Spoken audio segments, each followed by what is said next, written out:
This is the original esport racing game.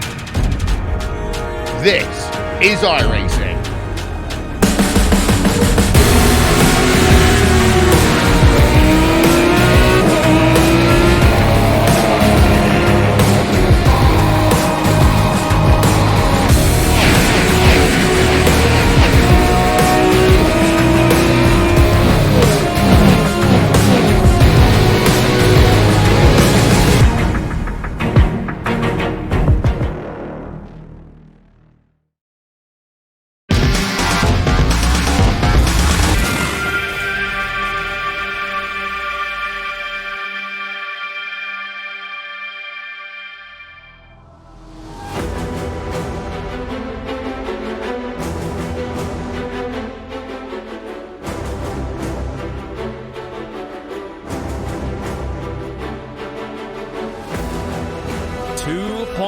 .3 miles, 11 turns here at the Okayama International Circuit in Japan, and we are just about ready to go racing for a new season here in the ClubSport series presented by DGFX.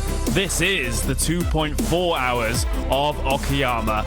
Hello everyone, I hope you're having a great day. Welcome to RaceSpot TV. I am Connery Maddock, and of course Nolan Rempel will be joining me for the commentary here this evening. The race will consist of 55 vehicles here today, ranging across 3 different classes, just like last season.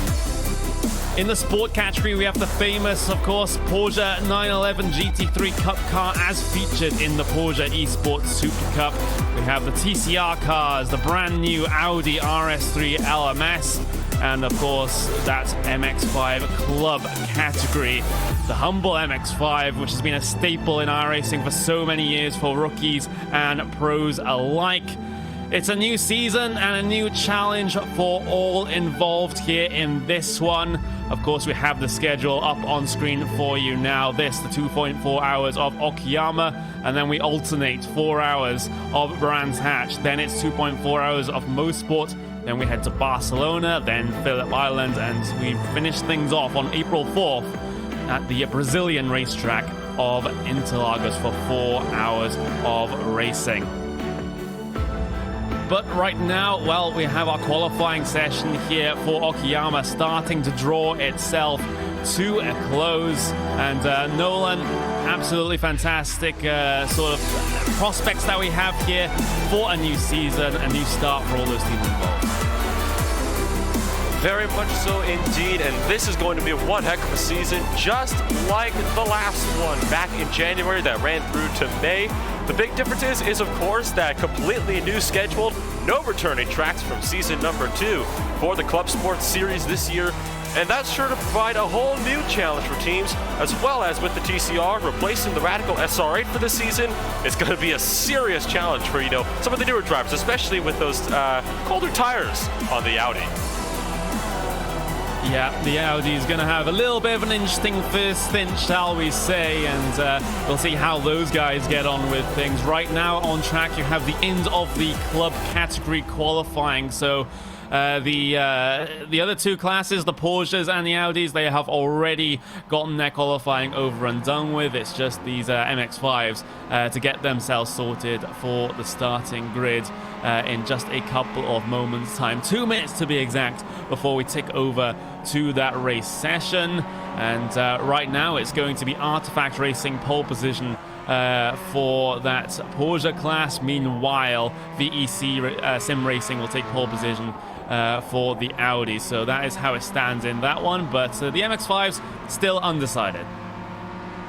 Still undecided? That's not going to be undecided for very long, though. Counting down to about a minute and a half left in qualifying. Currently, Alex Crawford for the huge-ass Mazda team is currently sitting on pole position.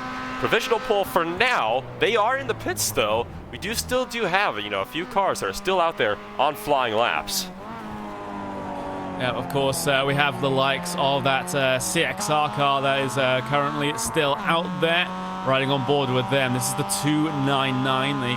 They currently sit in 5th place position in terms of the qualifying here in this particular class, and well, they need to gain on the order of around about half a second or so, well, more than that, to try and improve their position on the grid here. So a lot of work for Andre Brunet to do right now behind the wheel of that 299, but well, it's going to be one lap that he has to do it in.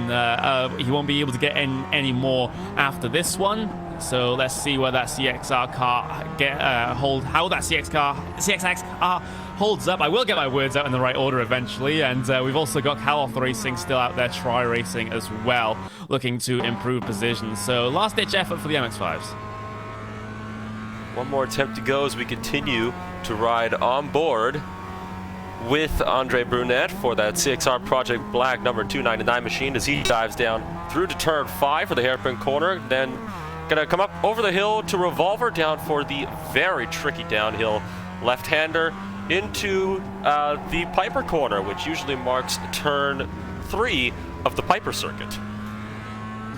Yes, it does. And now for that CXR car, down in towards the left hairpin. Renee hugging towards that inside quite comfortably. It's been a pretty clean lap for Brunet here on this one, so looks like he might be able to drag a decent lap time out of that Miata. But coming through those final 2 corners right now, braking zone for the last corner, just a bit of a dab on the brakes here in these MX-5s. You don't have to slam on the anchors too hard, and then you get yourself the track exit across the line. You will decide to go. Does not improve position in this situation. Meanwhile, you do not have any other runners out there on circuit at the moment. So that will be the end of the MX-5 qualifying. No late changes, shall we say, there. And we also had those two cars of Mivano. That's the, well, their name says the 289 and the 298, but well, their in-sim numbers are a little different. The 54 and the 381, they will not have a lap set on the board, so they will have to start right at the back of the grid for the MX-5 class. But as this session now ticks down, we should be set for a fantastic race here. Well, we would expect nothing less. You know, every single of the 5 races that we saw in the last season was just non-stop thrills from start to finish, along through Daytona, Laguna Seca, Silverstone, Zolder, and Road Atlanta. We're starting it off at Okayama, a bit more of a technical track, arguably, than Daytona, but still, with the 3 different fields we've got here today, certainly would not expect anything less than some seriously good racing. Especially when the TCR cars are involved. I, of course, commentate with Paul Smith on the Friday primetime broadcast, which has been the Michelin IMSA Pilot Challenge, and the vast majority of those races have been absolutely bonkers. So, you know, the fact that we have TCR cars in this field is going to be basically a guarantee that the race will be absolutely insane. But just a couple of seconds now and we can get ourselves the grid formation started here for the first round of this season of the ClubSport series with DGFX. But this is your starting grid for the first race. Artifact Racing will start pole position in your sport category here today. The Porsche 911 Cup cars. We've also got Gold Racing Team Red on that front row as well. DGFX 49 Motorsports, they will start in 3rd with German Sim Racing in 4th. Cycling things down, you got Team Helmedia and Huge Ass Porsche P5, P6 with P7 going to Meraki Racing with Project GT1.de in that 8th place position. Gold Racing Team White, Fisher Motorsports, Racecraft Esports, and Northside Racing bring things down to P12 in that particular class. Slow Racing and RevMatch Esports bringing things further down, and H2 Performance, NAB Racing, SRT Esports Green, Slow Racing, the number 75, and DGFX 49 Motorsports, number 47, will be the last place car in that Porsche field. And then, of course, you have a little bit of a look at your TCR class here for this evening's race. VEC Sim Racing will take pole position in that one with CXR Project Black on that front row with them. German Sim Racing Orange and Sim RC ClubSport will bring things down to P4. P5 will go to Fach Autotech Sim Racing there, with P6 going to German Sim Racing Scion. Full Send Racing P7 with Element Sim Racing in P8. Team Vikings will start 9th here with Huge Ass Audi in P10. CXR Project Black, the 199, will start 11th with VEC Sim Racing, then their sister car in P12. Evolve will start P13 with Graphite in 14th. Gold Racing Team P15 Full Send in 16th. Real Pixel Team Brits and another Real Pixel car with Graphite Racing rounding out the 20 cars in that TCR class. Here's the short look at your relatively small Mazda field then. Huge Ass Mazda taking pole position, will the Sim Racing team, and CZB Racing there in P3. Rogers, A51 Mazda, CXR Project Black, Kaleroff Racing, Tri Racing, and 2 Movano cars right at the back of the field. So that is your entire 55 car field here today, and it looks like the racing has already gotten itself started here in the ClubSport series presented by DGFX. The first round of Okayama is underway, side by side for the race leading towards turn 1. Artifact Racing able to edge themselves ahead in this situation, with Gold Racing Team having to try to defend P2 from DGFX 49, but DGFX will just have to hold off the charge just for now. Here comes your TCR class then. VEC Sim Racing will get the race start from pole position in that one. They are pretty clear coming down in towards turn 1. Side by side for P2 though. CXR might just lose P2 off the start here as German Sim Racing look to work their way through on them. There's a pit lane starter there as well. Graphite Racing just making it briefly free wide with some of your podium runners right now as these this battling for P2 still rages on down in towards the hairpin for the first time in this race. German Sim Racing will be able to squeak their way by. Meanwhile, back in the Mazda field, Huge Ass Mazda, they've been able to get away quite comfortably, but again, it's another battle for P2 in all 3 of your classes here. Will the Sim Racing team able to stay ahead of Zigbee Racing in that triple 2 car? So a little bit of frantic racing at the front of each respective class here, Nolan, but everyone seems to have gotten away a little clearly. Well, everybody except Paul Van Loon from Full Send Racing, who just had a big slide coming into the hairpin, got his both left sides of the grass and came right across and nearly wiped out Marcel Unger for Real Pixel Motorsport. That was in your TCR category, and that was in the run. He's currently 37th overall right now. He was sitting, I can't tell exactly where he was sitting in class, but that was further down the field. But it's definitely a good start, though, throughout your entire field so far throughout this one. Yeah, no big accidents, shall we say, down in towards turn 1 for the first time in the entire season, let alone the entire race. So we'll have a good look at that TCR field as it works its way through. Of course, there's still a lot of battling going on. 2 wide, 3 wide. There's a Graphite Racing car involved in that particular battle, as we'll get ourselves returning to the live pictures. Those 2 Graphite Racing cars now line astern. This is for positions inside your mid-pack here in this TCR field. So things, there's a car spun around there. That's one of the Porsches. Can't quite see who that one is, but it seems like they're in a huge amount of trouble. Was it helped by another car? It will be. That was the number 16, I believe, if I'm reading that correctly, that got into the back of them. We'll just have to confirm. That was Daniel Tosmick. It looks. Sorry, no, that was Hampus Bowes that turned that car around, and that is not the start that they wanted to see for their day. So no doubt a little bit frustrating as we take another look at this one from the air. There you have it, just a little bump on the left rear sent that car around and went nose first into the wall just at the hairpin, and unfortunate start to their day though here at Connery. Yeah, and that slow racing team, the number 76, was the one that got tangled and spun around. Meanwhile, side-by-side racing in the Porsche field. This is the number 61 involved in this one with the 45. So that's Team Hell Media with the slow racing esports team car. The number 75 not really able to do anything about this one right now as they head through that long right hand as you start to climb the hill then onto the back straight. These guys, though, they have lost a lot of time compared to your front-running 10 cars. There's this big old split down the middle of your pauses right now, which has happened very early on. We're only on the start of the third lap. It is true, and I think, we of course do have 2 different championships that are running. We have your pro championship, and then you have your amateur championship, your AM championship. I think that might, kind of be the difference between the pro and the AM titles right there is, that little split right down the middle of your Porsche field as we ride on board with the CXR Project Black car down in your TCR field in 3rd place right now in their class. Yep, looking to make some progress here, our CXR.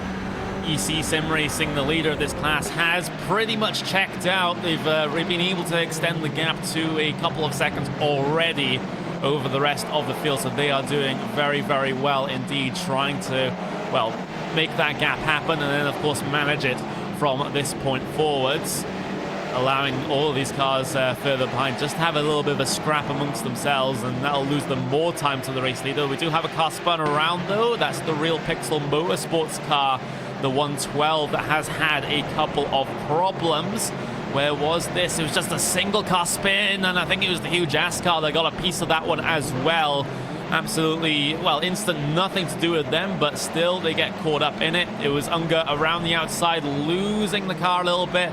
Of course, those tires aren't quite up to temperature just yet for the TCR cars, so they do seem to be a little bit nervous, and it was basically huge ass that just, absolutely unsighted straight into them. And there you look at your Porsche field, which is now caught lap traffic. Your battle for 3rd, trying to get around the TCR. They're going to go 3 wide as they try to get around them. This is getting really tight, as the Porsches catch the Miatas and a few of the TCRs as well, and struggling to try to find a way through. All the lap traffic is taking evasive action. You're trying to get out of the way of all of these high-speed Porsches coming through, and good grief. So a few close calls taking place right now as lap traffic becomes a play for the first time today. Yeah, 15, 16 seconds is the lap time delta between your Porsches and your MX-5. So this has happened relatively quickly here. As you can see, the speed difference, especially on the end of the front straight there, coming down into turn 1, how much faster these Porsches are than those MX-5s. It's a scary closing distance, and requires very heads-up driving to try and work your way around. We're riding on board with Northside Racing. Alan Graf behind the wheel of this one. He tries to work his way through. You can see there's TCR cars also involved in this one as well. So any TCRs that have fallen foul at early instance have been put back into this MX-5 pack, and are just causing a couple more problems for those Porsches as they try to head their way through. Well, it's going to be a factor of, this type of race they're going to have to look through very, very quickly. Certainly not the first time we're going to be seeing these guys getting close to their slower Mazda racers as continue to try to throttle their way around this beautiful circuit in Japan. It won't be long before, they start to catch the main field of the TCRs as well, and that'll be a whole different challenge in of itself. Yes, it will be. Of course, the speed difference a lot closer between those two classes. You can see RevMatch Esports there sensing for a little bit of an opportunity down the inside of the number 11 car, the H2 Performance machine. Oh, H2, they've gone for a little bit of a spin off the corner. A bit of an unforced error there on the part of that number 11, and well, just trying to get the power down off the corner. Back end stepped out, didn't want to come back at all, and that was almost a scary incident for that car behind as well, because RevMatch almost ran directly into the back of them, but they got away with it by the skin of their teeth. And that almost meant, 2 free spots for Northside Racing as well. But, it's so easy to do with the Porsches. You just get on the power a little too eagerly. There's a bit of damage to the back end of that car. Going wheel to wheel, though, down in your TCR category between Element Racing and one other driver back there as well. So things are definitely beginning to heat up, though, as we've got your TCRs once again going wheel to wheel as we see the Michelin Pilot Challenge. Yeah, of course, Full Send Racing trying to get themselves up into 9th place position at this moment in time, still battling side by side with Team Vikings on the inside there for the penultimate corner. Vikings trying to keep themselves into contention, but full send. Well, they did it around the outside, coming through that second to last corner. Vikings might have another opportunity at it though, coming into turn 1 this time around. They do angle themselves down the inside, so Uneberg tries to get the position complete, goes very deep, almost runs into the back of the Element Sim Racing car, but he's able to get that car stopped, and still side by side then coming down the S's, but he's trapped on the outside line, can't quite find the grip up there, so full send is able to come back at him, and they're able to get the pass back as well. Brilliant battle here in the mid-pack of the TCR class. You can see Vikings also similarly angling down the inside of the hairpin, and it's frantic a little bit further back as well, as Alpine Stars and E-Team Brit also had a little bit of a fracas into there. So this absolute train of cars are really showing how good the TCR car is for racing. It really is. Any race that has the TRs in it that I've seen at least has been an absolute thrill to watch. Even races that I participated in has been an absolute thrill to watch. And this is exactly why, you know, they can just race so well and they can race so confidently. The battle now for your lead overall has just caught the TCRs though as they start to make their way through. Tai Kim for Artifact Racing gonna go to the inside now of Revolver. He's going to try to work his way through. A little bit of a twitch from Sven Demo behind them in the huge-ass Porsche car. And as they continue to try to work their way through the traffic, this is definitely going to get very interesting here. Oh, maybe I might have had a little bit of contact behind them as well. Yeah, very close run of things indeed as those Porsches try to work through them. TCRs, the huge-ass Audi, though, has had a couple of problems. They are stranded on the entry there to the penultimate corner. What has happened here? Oh, it's a big instant there between themselves and the Real Pixel Motorsports car. Well, Hudas, they had a bit of a line there on the outside of the corner, and you have to argue that Real Pixel just drifted across their nose and sent themselves into a bit of a concrete barrier. Yeah, it's a bit of a tricky kind of scenario when, you know, you have two cars, they're just trying to argue for the same piece of real estate on the track, and he was on the outside, he was up against the grass, nothing really he could have done about that. So it is, you know, unfortunate. It's just one of those classic early race incidents that we so commonly see in multi-class racing. It's just a shame that it had to happen, you know, so early on. Yeah, absolutely. It's unfortunate that those things happen, but you know, if there's going to be a time for it to happen, it's going to be at this point in the race where everyone is still oh so close quarters. Speaking of, you have a pass being complete there back in the TCR field. Fantastic battle indeed as they get themselves sorted out for the next left-hander. The VEC Sim Racing just ahead of that one in P18 in the class. It is, of course, a very big TCR field here today. 25 cars to be exact will make it the biggest field that we have here today. Meanwhile, Califa Racing and CXR Project Black, they're deciding to have a little bit of a scrap for P7 and P8 in your MX-5.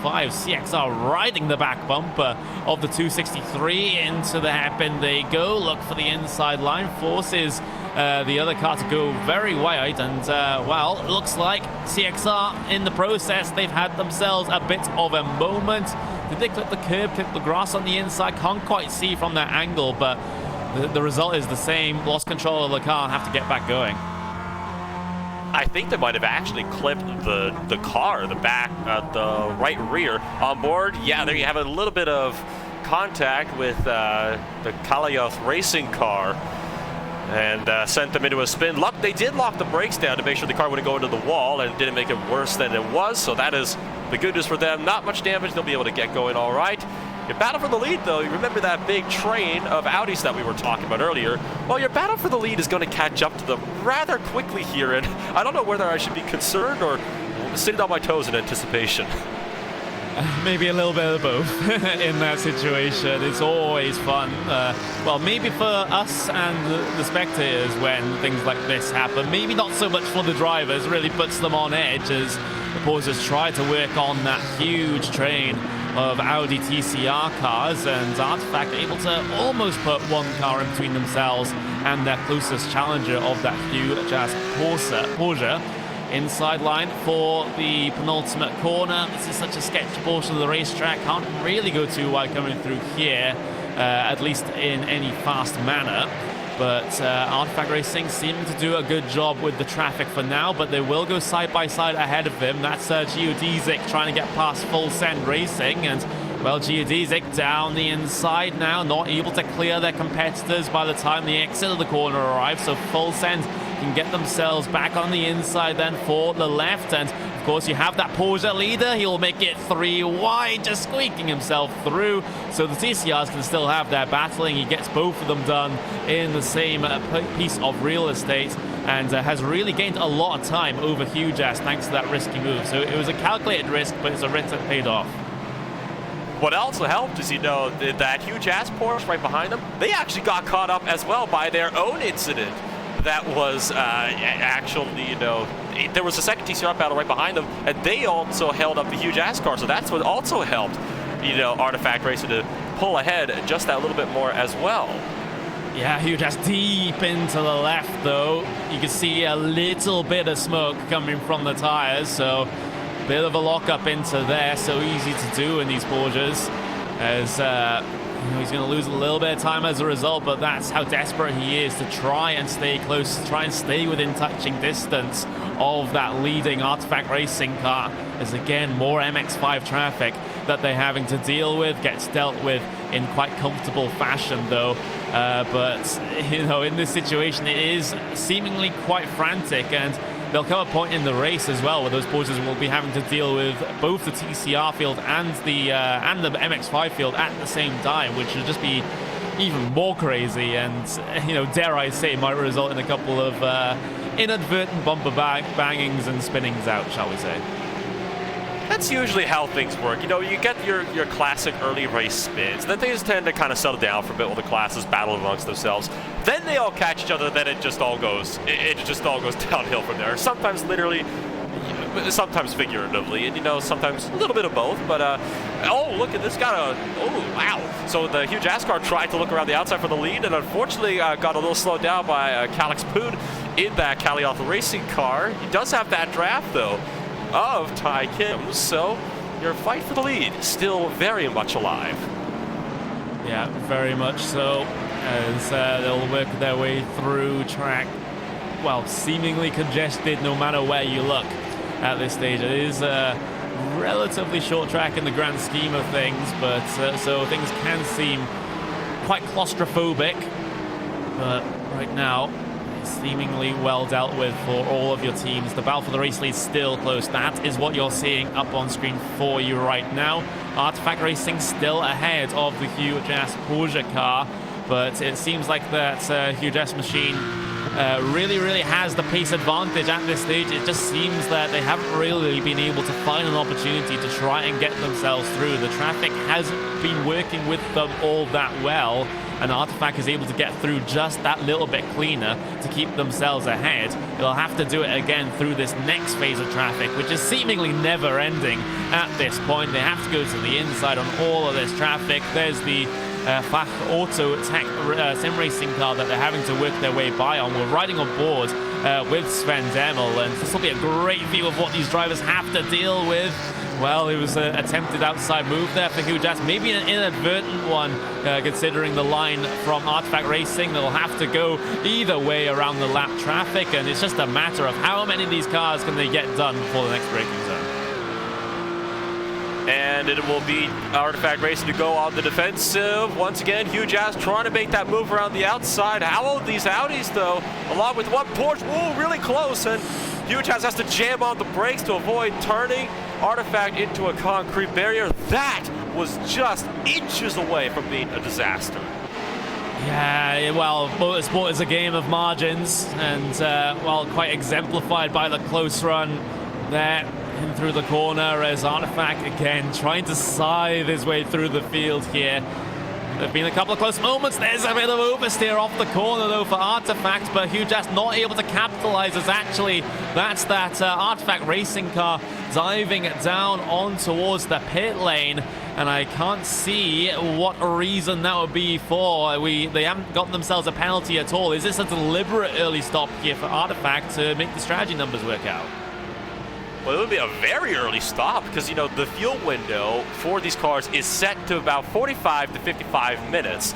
We're not even 25 minutes into this race, so even if that is an early stop, that is extremely early to be coming in. Like, I'm struggling to find a reason myself, but the only thing I can think of is it must be deliberate. Well, they were stopped in their box for around about 11 seconds, so 11 seconds of fuel taken. I didn't see that car go up and down on the jack, so no tires, of course, but still a very early stop and a very short stop at that for Artifact Racing. They are not the only car that has come down on towards the lane, though. SRT Esports Green were in around about a lap and a half earlier. That was for a longer stop, though, around about 50 seconds. But now Artifact Racing, they have to deal with all the traffic once again. Traffic they've already dealt with once, they have to slide their way through again. So as a result of that one, huge-ass Porsche have been able to get themselves to the front of the field. Meanwhile, you have the battle for P1 in your TCR class as well. VEC Sim Racing still leading that one.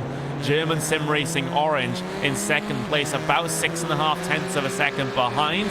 They are the TCR car that's just the second in line there behind that Porsche, as we can see the rear view from the perspective of the VEC Sim Racing car. But the Porsche will make its way by, and now German Sim Racing can focus on trying to catch up to the back of that VEC Sim Racing car. As I don't really see the, coming back to that stop, Nolan, I don't really see the logic in that stop unless it was an actual penalty. I didn't see it immediately come up on my screen, but if it was a stop and go penalty for them, that is absolutely tragic for the first part of the race where you're leading. Yeah, so that is certainly not the way you want to start off your season, but the good news, they do have a very long time yet to make it up. Still got 2 hours and 4 minutes, 13 seconds and counting down in this race. You'll still have more than enough time to try to work your way back through the front and get your momentum back and, pick up those extra spots as the VC Sim Racing machine continues to try to hang on in front as we have more Porsches coming up behind them. Yep, more Porsches trying to work their way through at this stage. It seems like that is their entire existence in this race. Just constant lap traffic, constantly having to be on your guard, trying to make further progress forward in and amongst the slower cars. But most of them, and I say most of them, seem to be doing very well at it. Of course, we get a good view of that VEC Sim Racing car, currently your TCR race leader. With Chris Dubeku, or Dubeku, whatever, however you pronounce that last name. He's still leading this race as part of his team. And right now, he's feeling a little bit of pressure from the German Sim Racing team, but nothing really to be concerned about at this stage. Just keeping him at bay, keeping him out of range in terms of, in terms of an overtake, which is probably a pretty comfortable position to be in as a driver. Certainly the position he wants to be in as a driver, to say the very least. So as that battle continues to try to shape itself up, it is actually difficult, though, for Michael Zanke to try to close that gap in, because every time he gets close, you have the Porsches that come up behind them, and it just becomes so much more, challenging for him to try to work his way up. He almost has to try to, weave back and forth, try to get the draft from the Porsches as they go through, which we've seen that, be effective in some other series in the past. It's a little curious as to why wouldn't we try that again. Every little bit helps. Yeah, of course, we had news that what we thought was an early stop for Artifact Racing was, in fact, a penalty for a jump start. So that is a big one there, as they had to come down onto the lane and serve that one. But the thing is, they were 10 seconds stopped in their box, so they must have taken some form of service as well. But, we'll just get that one answered relatively soon enough. But still, a huge moment to have happen to your race leader, having to serve that penalty, and really puts a damper on their race here. As now you know, they have to race from behind. It's a recovery drive that they have to get going here. Meanwhile, that battle for the race lead in the TCRs is starting to heat up now, because no longer does VEC Sim Racing have that comfortable gap where they're out of range for an overtake. German Sim Racing have been able to close that gap, but like you said, Nolan, every time German Sim Racing have been in this situation, there's been a Porsche there or an MX-5 there to ruin it. Well, he might get a good shot if he can get you know, a decent drive here off the Atwood curve. He could be able to get that draft down towards the hairpin, and he did get a good drive off indeed, but not close to that gap enough. Unless he makes a seriously big lunge up the inside, I don't think he's going to be quite close enough. And no, he is going to back off. But you know, all that lap. Oh, he is going to try to go for a lunge up the inside, and you saw Aaron D. Taylor for CXR, Project Black behind him. He tried to look around the outside to go for second, because this 2-car fight for the lead in your TCR class has just turned into a 4-car fight. Yeah, it has all 4 cars in a big old line. You can see the body language of that leading car, a little wiggle there into the left-hander for VEC Sim Racing. Well, something to be said about moving towards a braking zone, but I think that he was just having a little bit of fun there, as right now, coming through that penultimate corner, German Sim Racing will have possibly, depending on the run out of the final turn, a big opportunity into turn 1. They're able to get a decent one, but not absolutely stellar, so it will be a dive bomb from this far back, but there's a Porsche looking to get itself involved as well. NAB Racing on the inside might just give an opening here to German Sim Racing, and they do decide to nip their way through the gap. It has to be completed around the outside of the 3rd corner, though, as Zanke, out into the dirt, out into the gravel there, back onto the circuit, and still in a side-by-side battle down towards the hairpin at the bottom of the hill. Absolutely equal on the brakes between these 2 cars, but German Sim Racing to the race lead in TCRs, and VEC Sim Racing might lose 1 more position here, as they have to fight tooth and nail with CXR. So CXR looking to get up into 2nd place in the TCR class, still side by side. Much later on the brakes goes VEC Sim Racing. Doesn't overcook that corner though, so they will have the optimal line down into the 2nd corner. They make contact and spin it around in front of the Porsche. Will they save it? They do hang on to that one. Beautiful driving from everybody to make sure that those cars did not face the wrong way on the circuit. Yeah, no one spun around. They all keep themselves going. And well, in these front-wheel drive cars, you basically have to floor the throttle when you get it sideways to bring that rear end back around, or rather to push that front end forwards, as there was also a Porsche involved in that one as well, the Slow Racing Esports Team 2 car, and of course the Artifact Racing car that was on that recovery drive, almost got themselves caught up in an instant there. They're able to, well, get away with a bit of contact with the VEC Sim Racing car, but nothing major, and very well done to hold on to their car, because they don't have the luxury of it being front wheel drive and able to just floor it when that happens. Well, if he did floor, he would have sent the car completely around to the 360 and done a little donut, as we saw happen earlier on today, even in the same race. So it's a very good drive from that Porsche to make sure that, you know, they didn't get too caught up in that as well. But so now, as the Artifact Motorsport driver continues to try to run down now the slowracing.com esports team, that will be for 15th place in class. We're going to look, though, back to P number 10 at Full Send Racing in the TCR class. It seems like the TCR class is where it's all at, but we basically predicted that one at the start of the show, shall we say, as these cars, this class, absolutely bonkers indeed. Evolve Racing Team Red involved in the battle there with the 2 cars behind them, Full Send Racing and Team Vikings, as they work their way through down towards the end of the back straight into turn 5 they go. A bit of a missed apex for that leading car of Evolve Racing Team Red, but they got to get away with it. Not all that much lost time as a result here, so they're able to keep themselves ahead for now.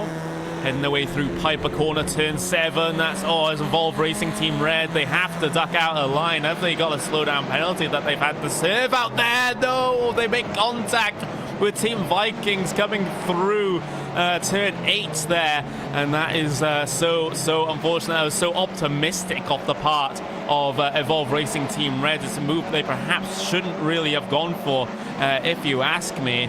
Of course, they wanted to mitigate the time lost from stepping out of the line, but, you know, don't do it at the risk of other cars. Yeah, that was a lunge up the inside that just did not quite work out the way they were hoping for. Ended up making contact and busting up the front end of their Audi TCR, so a little bit of front end damage. Nothing severe though, so that is the good news. So it shouldn't be too long. Nothing a good little sledgehammer along the inside of the fender wouldn't be able to fix. Though of course that might bust the radiator on those cars as well. Looking back to your Miata lead real briefly here. You have your huge ass cars and your fight for the lead with, well, not quite a fight for the lead. 7.7 seconds separated them, and you can see all the deltas along the bottom. Gained 1.6 seconds one lap, lost that second the next lap, and then gained 9/10, but overall seems to kind of be closing the gap. Yeah, you know, working in bit by bit. Of course, the Movano cars did have to start at the back of the grids, didn't take a lap time in qualifying, so, well, that was because of an incorrect registration.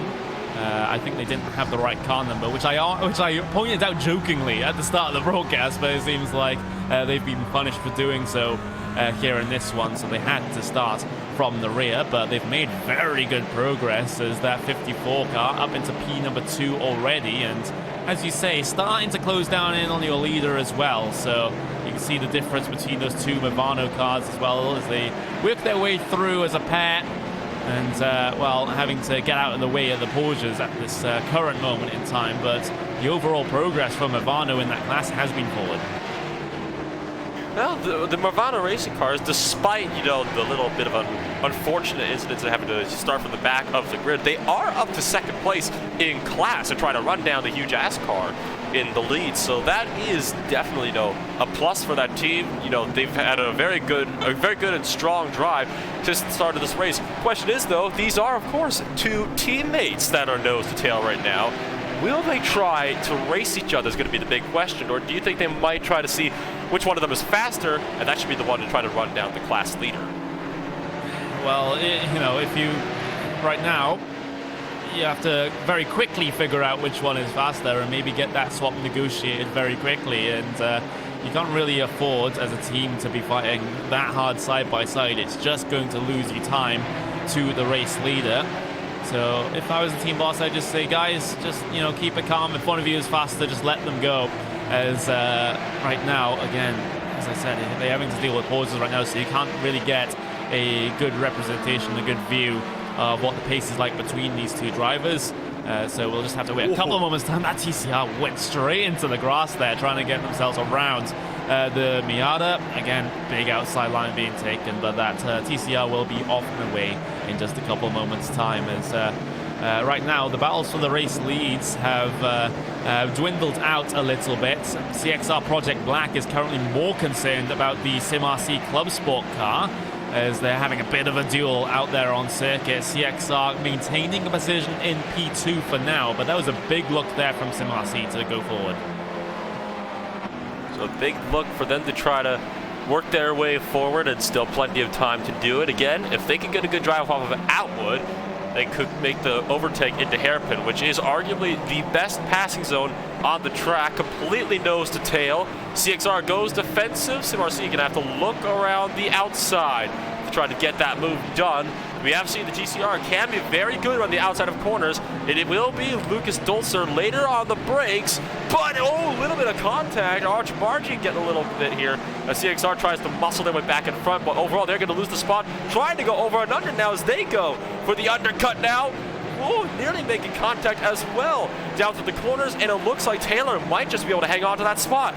This is why I love touring car racing. CXR door to door in towards the next turn. That's turn 8, and into turn 9 they'll be able to find themselves ahead. Slight missed apex will lose a bit of time, but has the track position now over SimRC as Lucas Dolzer behind the wheel of that Sim RC car really be kicking himself. He almost had that pass complete, but has to stay behind, has to live to fight another day. He certainly has the pace to keep with and maybe even get past CXR here.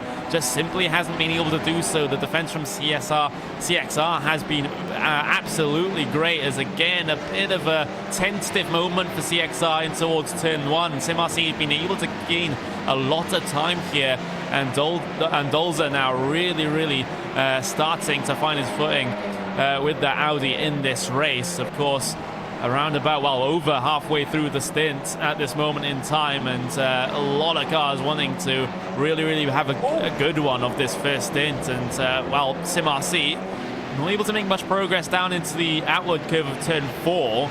And again, this isn't going to be the greatest positionings for turn 5 either, even though it is forcing CXR to go slightly defensive coming down the back straight. But this Mazda's going to be involved now. There's a mistake though from CXR into turn 5, and Sim RC will have another opportunity through the same section of racetrack as last time, but not looking as promising as last time. Not looking promising indeed. So this battle is still very much alive for third or second place in your TCR category. Diving up the inside around that Miata, trying to make work. You have, of course, the German sim racing car trying to maybe get involved in this battle as well. And usually when you add more cars to the mix, it becomes all that more explosive, shall we say, as these cars come down through the last corner to close down on the World of Sim Racing team Miata. Will Taylor be able to use him as a pick? The answer will be no, because in their main route for the spot, and Lucas Dolzer goes through as well. Yeah, absolutely. So Sim RC just have to stay in line for now, stay in the tow, and try and get that pass complete somewhere else. But they've been gifted, one big opportunity, one slight opportunity. Neither has worked out for them so far. And the longer these guys keep at it, the more happy that German Sim Racing Orange will be at the front of that TCR field, as they currently have about a 4.5 second gap all the way back to P2 and P3 right now. So they're hoping this battle continues on even further. Meanwhile, neither of these two cars want that to happen, as they want to get focused and try to catch the leader, but they're just having to deal with each other for now. And again, it was a big look for Sim RC into turn 5 once again on this lap, third time in a row. And again, CXR really staying ahead and keeping position. Here comes the Porsche trying to work its way through. That's Project GT looking to get themselves the positioning over these TCR cars, looking to work their way through, and they will do so. They scare CXR slightly into turn 9, but again, they're able to get their way through, and the status quo is maintained between these two. This battle is really something else. They're trying to make looks every single lap, trying to, kind of get to whatever spot they can to, work their way through and hopefully pick that spot up. Lucas Dolzer, he might be getting a little bit more impatient here. He's making more and more aggressive looks down into the hairpin and other, respective corners as well. So he might think, I'm a whole lot faster than him. He's trying to find a way through. But when he does, we saw it once, he made his way through, but Taylor immediately went for the over-under and got that spot back, and he's held on to it ever since. Yeah, it was a perfect piece of driving, perfect piece of racecraft coming through that turn 5, 6, 7 section.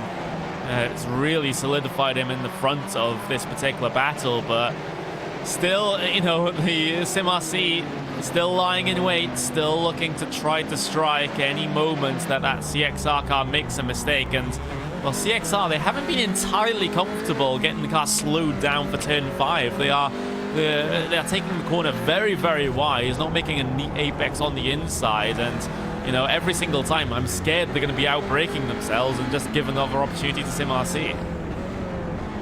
Yeah, that is definitely a case as well, and it looks like we might have had an incident somewhere else for a battle for position down in your Mazda field. We have one car that went flying off at the outward corner. It was Calix Poon that has gone off at the corner, got bumped out of the way, and that was keep on 4th position. by Andre Brunet. That was down at turn number 3. That was a fight further down your order for about 7th or 8th place in their class. Replay now up on your screen, and there you see Poon off and into the gravel trap. Yeah, it was the CXR car that just got into the back of them a little bit, into the braking zone. Of course, it wasn't helped by the fact that Kaloff got 2 tires into the dirt a little bit coming through that section, so it was basically the car behind helping them off the racing circuit. I wouldn't say they were going in that direction anyway, but certainly didn't help as they have to slow that car right down to rejoin the track in a safe manner, but they do so, and that's the most important thing here. Meanwhile, of course, you do have that race-leading TCR battle. Well, not race-leading TCR battle, but the battle for P2 and P3 going on right now. And, well, it is still that CXR car ahead, but for how long? The huge-ass Porsche interfering a little bit in this one, but SimRC still not brave enough to be able to sling it down the inside at any one of these corners. Still early stages of the race, so a lot of time to work with here for Dolza. It's just more frustrating than anything seeing that car ahead of you when you know you're slightly faster. It is frustrating, but you do have to be patient. If you let kind of your emotion or frustration get to you, that is when mistakes are made, and that is when the battles do not end in a successful overtake that is maintained, but that's when they end in 1 or 2 cars spinning off, and maybe a few innocent bystanders get collected up in it as well. I am wondering if he might try to make something work in the pits, because we are closing in to that window now in about a few minutes' time here. Do you think he might try to maybe go for an undercut or an overcut on that second place car, CXR? The undercut might be a bit tricky considering the cold tires of the TCR cars coming out the pit lane. An overcut would probably be slightly more beneficial in terms of that one. Of course, it depends on, the undercut definitely depends on how many laps that you're given to try and warm up your tires before that next car comes down in. As right now in that Porsche field, P6 and P7 is the battle going on right now. Gold Racing Team versus the Hell Racers. As now 0.3 of a second between the two of them on the way down to turn 4. The Mazda will not quite get himself involved there, but Hellraiser's still really laying into the back of the Gold Team white car. As Gold, they have to go defensive to the inside. Here comes Hellraisers then, completing the move perhaps on the outside. Well, they're not getting close to doing so.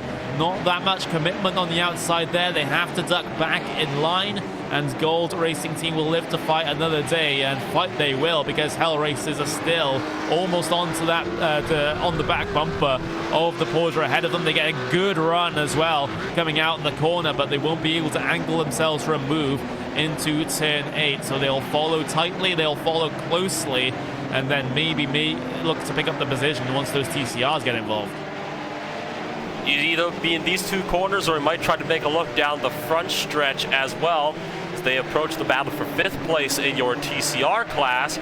Right up against the bumper, Hellraisers dives to the inside, and Gold Racing White tries to block him right up to the pit wall. Side by side, they are going to look 3 wide into the braking zone. This could get very ugly here. Hellraisers trying to pull around the outside. They're going to have that line for turn number 2 and get that spot clean and settled. Yeah, they get it complete. Very good work there for Hampus Bars behind the wheel of that number 16 car, getting the overtake done over Gold Racing Team, and Jeffrey Gozzotto coming through that first sector. And, well, they've been able to gap that Gold Racing Team white car already, so maybe they were getting held up a little bit behind that car, but now they are through and able to put down their more clear air lap times. As you can see Gold, they're trying to work their way back in, and, well, right now it still remains to be seen whether they'll be able to catch back up after that huge amount of time gained directly after the pass by Hellraisers. But Hellraisers now running for the hills, as we do get an update for that battle for 2nd in your TCR class. Lucas Dolzer managed to find a way through around Taylor in the CXR car. Not sure when that happened, but it did happen. It looks like it might have happened, a lap ago in the run down to the hairpin, and in fact that is exactly where it happened. Lucas Dalton managed to get that move done, and he is still ahead, but now it is Taylor that holds the draft. Gonna look to the inside of turn 1, but doesn't quite go for it. It's back in line, might try to make some look off of Atwood. Yeah, you know, a couple of opportunities to try and get the pass done here at Okayama. You're not limited to just slipstream down the inside at 1. You have big braking zone at turn 4, big braking zone at turn 5. You can sling one as a surprise down the inside of 6 and 8 as well. So lots of chances, lots of opportunities, but where does CXR take their next one? They have to be careful. They do have a Porsche trying to work their way through, but that will get done by the next braking zone at least, so not really interfering all that much. Meanwhile, Gold Racing Team Miters, oh, they have a big incident. Oh, Gold Racing Team, they have a massive one on the entry towards turn 5, in and amongst the lap traffic, and now Jeffrey has to get that car spun back around and rejoin in a safe fashion, but you can see exactly what Jeffrey was trying to do there, try and get in that gap between the two TCR cars, but a little bit of contact was made with the CXR car that completely and utterly unsettled that Porsche. Yeah, really turned himself on the nose, across the nose of the CXR TCR, tried to fit in the gap, and Taylor never moved. That was, I hate to say it, that from the aerial shot, it can kind of go both ways when you think about it, but I think you kind of have to put that a little more on Garzado in that scenario, but he went hard into the wall, and good grief, that was just big impact as well. I completely take back what I said earlier. I don't think Jeffrey was going to go for, you know, the middle between those two CCR cars. He was forced to do so thanks to the contact between himself and CXR, as CXR drifted towards the right a little bit. So that really changes my assessment of the situation, that is for sure. It was more that CCR car coming across slightly than Gold Racing Team actually trying to go for a very marginal gap. So we'll have to see how what the stewards think of that one, because on first look it looked a certain way, and now you take a second look and you can see exactly what had happened, and it looks better on Gold Racing Team as a result.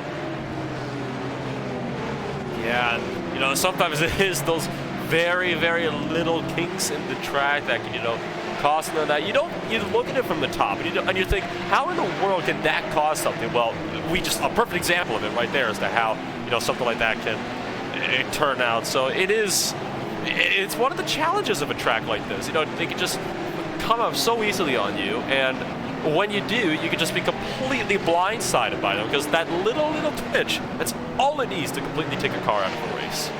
Yeah, especially those Porsches where they're sketchy at the best of times. Let's just say, as we have a couple of drivers heading their way down onto the pit lane. That seems to be around about on time, since the drivers are limited to about 45 to 55 minutes on the fuel, and well, we've just crossed the 45-minute mark here, so that's why a lot of teams have now decided to come down in.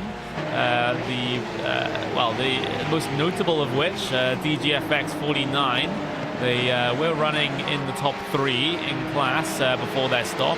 They've come down on towards the lane to get their service done now, so we'll have to wait to see where they come out in relation to the other cars once that service is complete. We also have CXR Project Black. They've also come down on towards the lane in that TCR class, and of course now in the MX5 class we actually have the 2 Movano cars taking their pit stops at the exact same time. But battling out there on circuit is Hell Media, looking to work their way into the inside of 5, but that move will be covered off by a Rev Match Esports. This is the battle for P7 and 8 in Porsche class. So the battle's still heating up. Some new battles picking up just as others finish off, as that is Emil Heyerdahl for the Hella Media car that's trying to work his way around Steve Clays in Rev Match.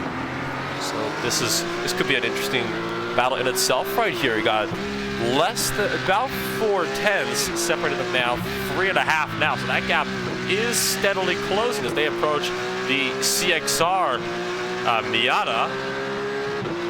And we'll be trying to make a look.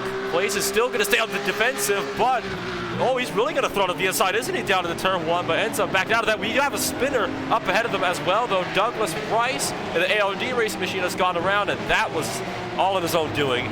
Looks like they maybe got the wheels caught in a patch of dirt. Yeah, maybe, just maybe, as these guys through the first sector now, and you can see the bit of a pit party going on at this stage. Another couple of teams, good couple of teams, coming onto the lane, and well, SimRC ClubSport, they've decided to come in, and there is your TCR, or rather your ex-TCR leader right now inside this pit stop phase, coming down onto the lane. And well, we'll have to see if the rest of that TCR field does come in, and it seems like the vast majority of them have.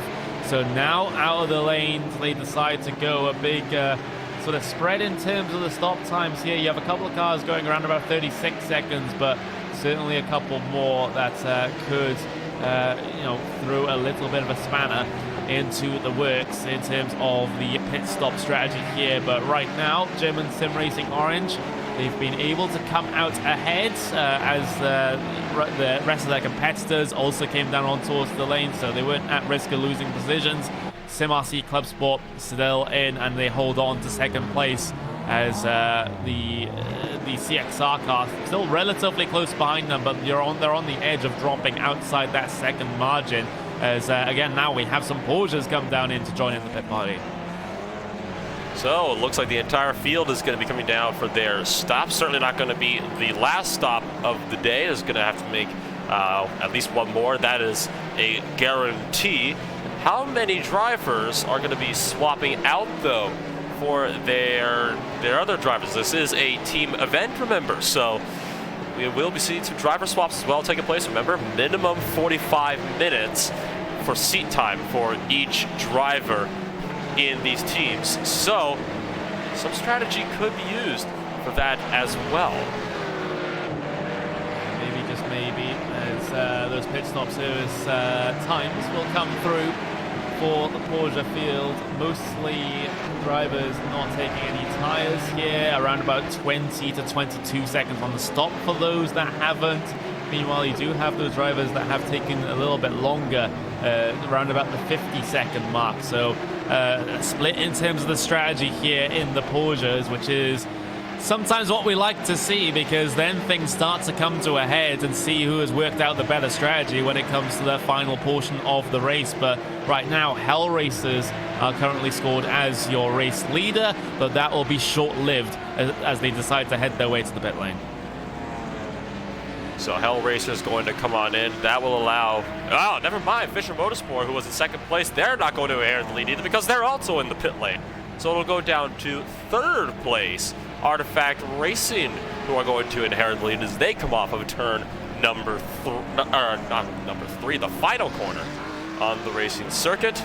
As they are beginning to approach some more lap traffic of themselves, along with traffic exiting the pits. So a little bit of traffic problems for your race leader.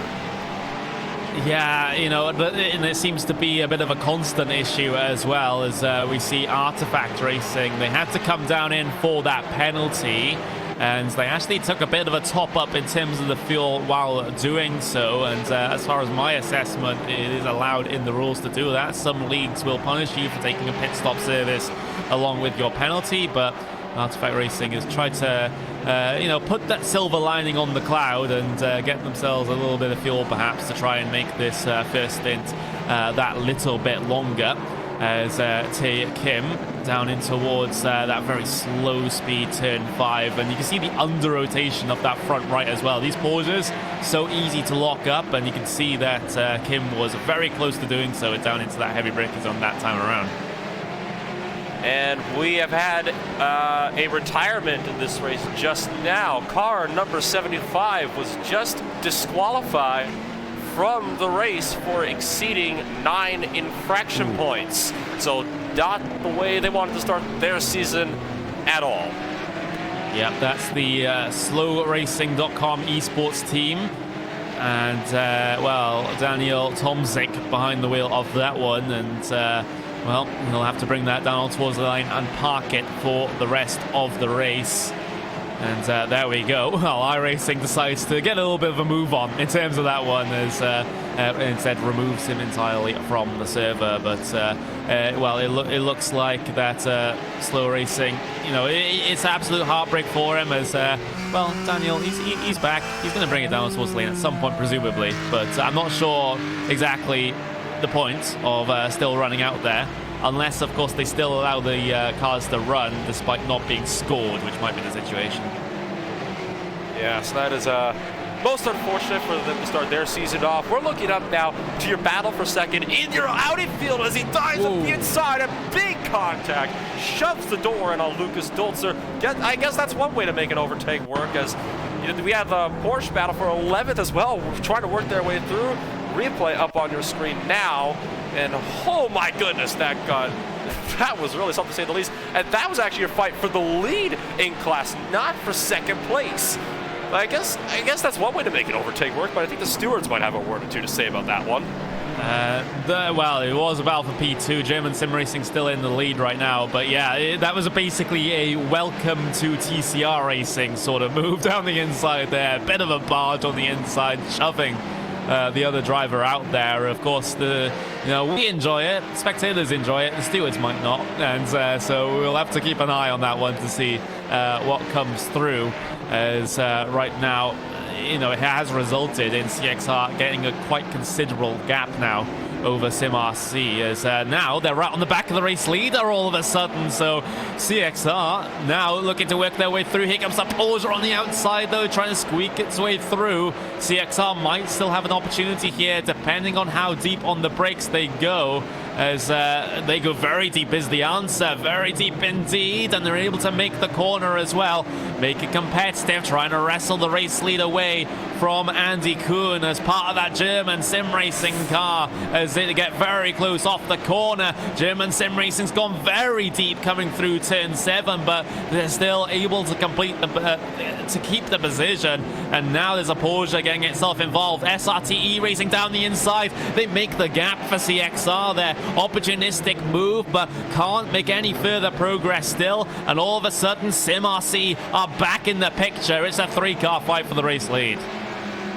Was it a good idea to put the TCR cars in the series? Answer is yes, absolutely it was, because this is some fantastic racing that we're seeing here. Definitely the stuff that the fans and us came to see. German Sim Racing are still with the lead somehow through all of that. How did they hang on to the lead through all of that anyways? We got a Porsche looking up the inside and turns himself. Oh, dearie me. Yeah, that's the slowracing.com esports team 2 has gotten themselves involved in that one, as well, it was an opportunistic move down the inside again at turn 1, and they overdo it a little bit. Luckily not collecting any of those 3 cars fighting for the race lead in TCRs, but again, it's a needlessly risky thing to do. Wow, German Sim Racing really got away by the skin of their teeth there. That Porsche was so close to hitting their rear end. I know that it's a good thing that Porsche decided to, lock it down and spin the car around, and your fight for the TCR lead, it is still heating. It's still, really tight together. They're approaching a Miata now. So this will get very interesting to see how they try to work their way through. Lucas Dolzer, he is kind of hanging back a little bit here from the lead as Taylor continues to try to find a way through, but oh my word. Like that, I don't even have words. Like I don't know what to say at that. Like that was unbelievable. Yeah, I mean the thing is, I've started to become desensitized to these sorts of things when it comes to the TCR cars, because doing Friday primetime, this is what every race is like in TCRs. It's absolutely brilliant. As right now, German Sim Racing Orange, they had that comfortable gap in that first stint of on the order of about 4.5 seconds, but that really has been eaten up over the over the pit stop phase and the first part of this of this second stint. So now they're starting to come under threat, and CXR looking very, very feisty indeed. Similarly so for SimRC. So if I'm German Sim Racing here, you just have to be just a little nervous with the way things have gone over the past 10 minutes or so. well, if Taylor intends on getting past the German sim race car the way he got through the SimRC ClubSport car, I would definitely be a little nervous as well. They have a Porsche working their way through. That is 17th overall for Gold Racing Team White. But that car's gonna go through all safe and sound. Looks like the battle might calm down here for, maybe half a lap or so. Yeah, well, attempting to keep TCR cars calm, or TCR drivers calm, is a big issue. An optimistic one, as Andy Kuhn, a little bit of a mistake coming through turn 6 there, allows CXR to really drive up to the back of them, and knowing these TCR cars probably into the back of him at some point as well, as Aaron Taylor, that second car in line, second car in position, altering different lines coming through the start of that final sector through turn 8 and turn 9, but German Sim Racing still able to keep themselves ahead and actually able to get a bit of a gap here coming through those final 2 corners, and that will keep CXR from making a move into 1. Yeah, so it's going to keep them from making it, and it is slowly beginning to look like these cars they're going to close in again real quickly, and Taylor is definitely hard on the offensive, pushing all out as hard as he can go. It would seem they do have their overall race leader, and we have just received word that Taylor now has to concede his position to Lucas Dolzer for that little shove to the door some laps ago. So that will split your battle up for the lead here a little bit. Well, depending on how they negotiate, they have to wait for the Porsches to head their way through, at least to try and get that, penalty served, and he gets it done right away. So CXR having to surrender the position there to SimRC, and while doing so, they haven't actually lost all that much time, especially considering German Sim Racing had a bit of a slide there coming through turn 5. So this trio is kept together despite the stewards having to get involved. Well, I mean, if you slide the back end out of your car, you tend to lose a lot of time, even in a front-wheel drive car, so that'll definitely help in keeping the battle close. And these guys are doing a good job of putting on a show for us, I will say that. They're really trying to make sure that this is as entertaining as it can be, and that's what makes the ClubSport series just so brilliant. It's honestly a fantastic series to watch and just to look at it. I still have jitters from that battle we saw earlier on, and we could see very closely round 2 beginning to heat up here, and we've had a Porsche go off. SRT Esports Green. He has binned it on the rumble strips and AstroTurf off of the final corner and just barely managed to keep it out of the wall. Yeah, that's your last Porsche still running, and they actually have to cause German Sim Racing to deviate from their line, and it loses them the race lead in TCRs. So that is a huge, huge moment. SimRC will now lead the race in the second fastest class here today.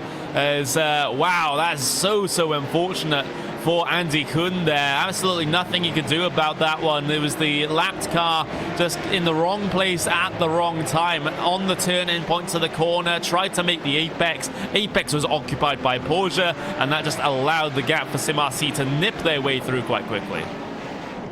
Well, like you said, to calm down a TCR driver and keep them calm is quite a feat. So they're going to be heated up really quickly, but Andy Kuhn does lose another spot, so he is down to 3rd now, and he's sliding back out a bit more. Those tires might be looking a little hot, actually, because that back end of the car keeps on sliding out. The back end steps out again. So that car really struggling all of a sudden here in this middle sector. Yeah, you have to be very, very careful indeed. Especially with the new tire model, if you take a little bit too much out of the tires early on, you're going to be hurting a huge amount when it comes to the end of a stint. So you have to be very, very careful to keep those tires alive to go the distance. And German Sim Racing sliding the car around certainly isn't going to help in that department. You can see they've fallen off the back of the front train right now, and losing yet more time as the Porsches heading their way through as well. So that is ruled them out of contention for now for the race lead, but they can certainly come back at these guys given the right set of circumstances. Meanwhile, though, as I've been talking about this, SimRC have been able to get a bit of a gap over CXR Project Black as well. So this trio is finally starting to spread itself out a little bit here, which is probably for the best in terms of the drivers involved. Yeah, so it'll at least allow things to, calm down a little bit. We're in the middle portion of the race, and right about, right around here, things will start to, fall off a little bit. Things tend to calm down, if not a lot, at least a little bit. And, it'll kind of allow things to just get themselves sorted out. We'll fall into a nice little rhythm. And then in the final hour of the race, things are going to start to pick back up again. That's how, these types of races tend to go. So that is going to be something to watch later on in the races. No doubt this will definitely be a group that we'll have to continue to keep our eyes on throughout the remainder of the hour and 20 minutes we have left or so.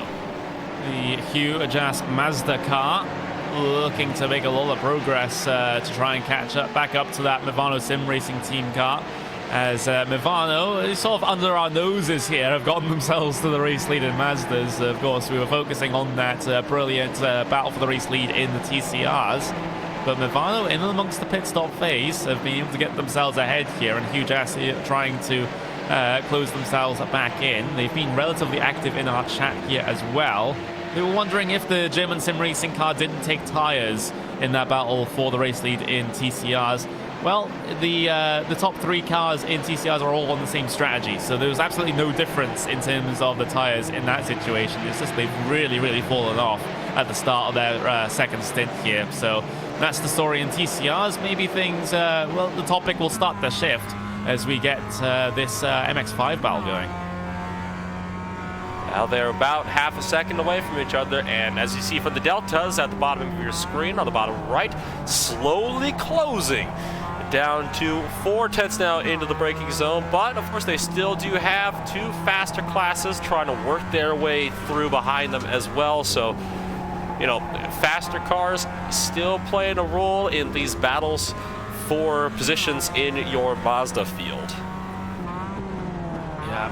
Hugh Ajas trying to make progress, but it's so difficult to do so, especially in the slower class where you constantly have to be looking behind and see where the next bit of higher class traffic is trying to work its way through on you. So there's really an art to driving in the slowest class of the field, no matter if it's in this sort of series where it's more of a sports car series, or if you have like prototype cars involved as well. It's all the same thing, especially in a Mazda where you are so slow compared to everyone else that you have to be so careful and just pick your places where you want to try and have a battle. Because you can see there, just in the space of a single straight, you just had 3 cars past them. Yeah, that's always gonna keep you on your toes if you're a Mazda. Well, I mean, you have like GT3 cars, and then they're going up against Miatas, so there is a very severe speed difference in D-Connery, and it is kind of what makes this such an interesting series as well, because usually, it's almost like you put, say, like a Star Mazda car, and then you put it up against the LMP1. That's kind of what we're working with right now here. Yeah, it's, it is quite troublesome, and some of these, the TCR cars are doing around about 130 at the end of the back straight. Meanwhile, the Mazda's doing like 110 miles an hour. Yeah, it's not exactly ideal. Of course, the difference with the Porsches will be just that bit bigger as well, as they are doing 135, 140 at the end of the back straight. So the speed differential is huge. As SimRC, this is the all-race leader in TCRs. He's gone off the circuit. What has happened here for Lucas Dolce through the middle sector? He's made a complete mess of it, and it was one of the lap-down TCR cars. Not a lap-down TCR car. It's one of the Porsches trying to work its way through the Hugh Ajas car down the inside at the left-hander. Just completely and utterly punt SimRC off the circuit. That is so unfortunate for SimRC, and they'll quite rightfully be in a serious investigation into that one. That is definitely going to hurt their run from the lead. They're back down to 3rd place now in their class, and everything else with your overall battle for the lead in the TCR class, it is certainly not. It really certainly is not anywhere close at the moment. Things have definitely split up big time thanks to the lap traffic, and now we might be seeing the SimRC ClubSport car trying to hunt back down those spots. But yeah, that oh boy, that was an incident to say the very least. Artifact Racing has been given another stop and go penalty because they didn't serve the first one correctly, which goes back to what I said about, well, in some series you're not allowed to take a pit stop service while you're taking a penalty, and it seems to be the case in this series as well. So Artifact Racing having to come down in again for the incorrect serving of the previous penalty. So for a car that was leading the race at the very start, got pole position, things seem to have been going from bad to worse for that number 78, as again they'll have to lose lots more positions coming down onto the lane again. As we continue to watch as lap traffic continues to try to sort themselves out, but that was kind of what we were wondering. Us up here, we were kind of thinking it was like it was a stop and go penalty, but it was for 10 seconds. He never went up on the jack, so there wasn't tires, so it must have been a top up on fuel. It was early on in the race, and I mean, if you were allowed to do that per se, well, why wouldn't you? And I think that's kind of exactly what happened there. And they went 4. Did they just go 4 wide on the front straight away? They did. They did just briefly as the Mazdas decide to duel it out there. It's Caloth Racing versus the Huge Ass car, although that was a difference in terms of laps there. So that was more of a lapping procedure than the pass 4 position. But yeah, 4 wide down the pit straight here at Okayama.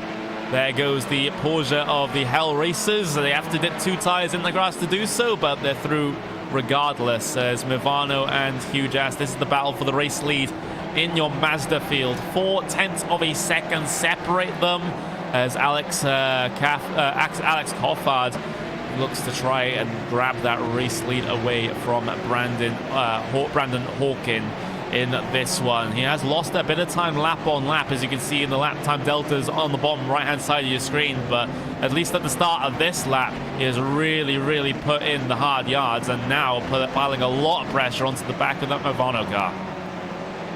He is within striking distance as the term goes, so Coffard, he will be able to try to get that. He won't be able to try to get the move done here. Loses a good almost half a second in those 2 corners, so Coffard really backing off here in this final sector, which seems to be where the Movano sim racing team has the speed over the Huge Ass car. So far, Brandon Hawkin, he is able to hang on to your lead in your Mazda field. Yeah, continues to hold on, and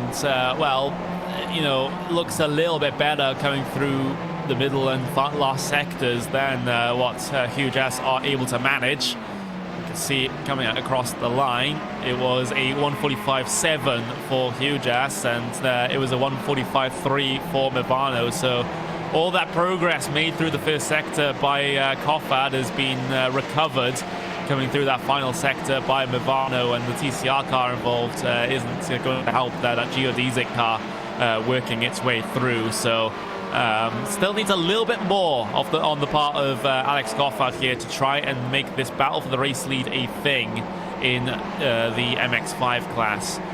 You do have things going on elsewhere though.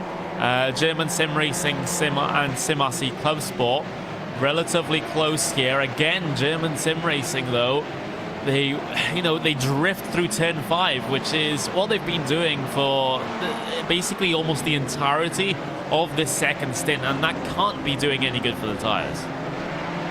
No, that's only going to be hurting the tires and shrinking that life down more and more.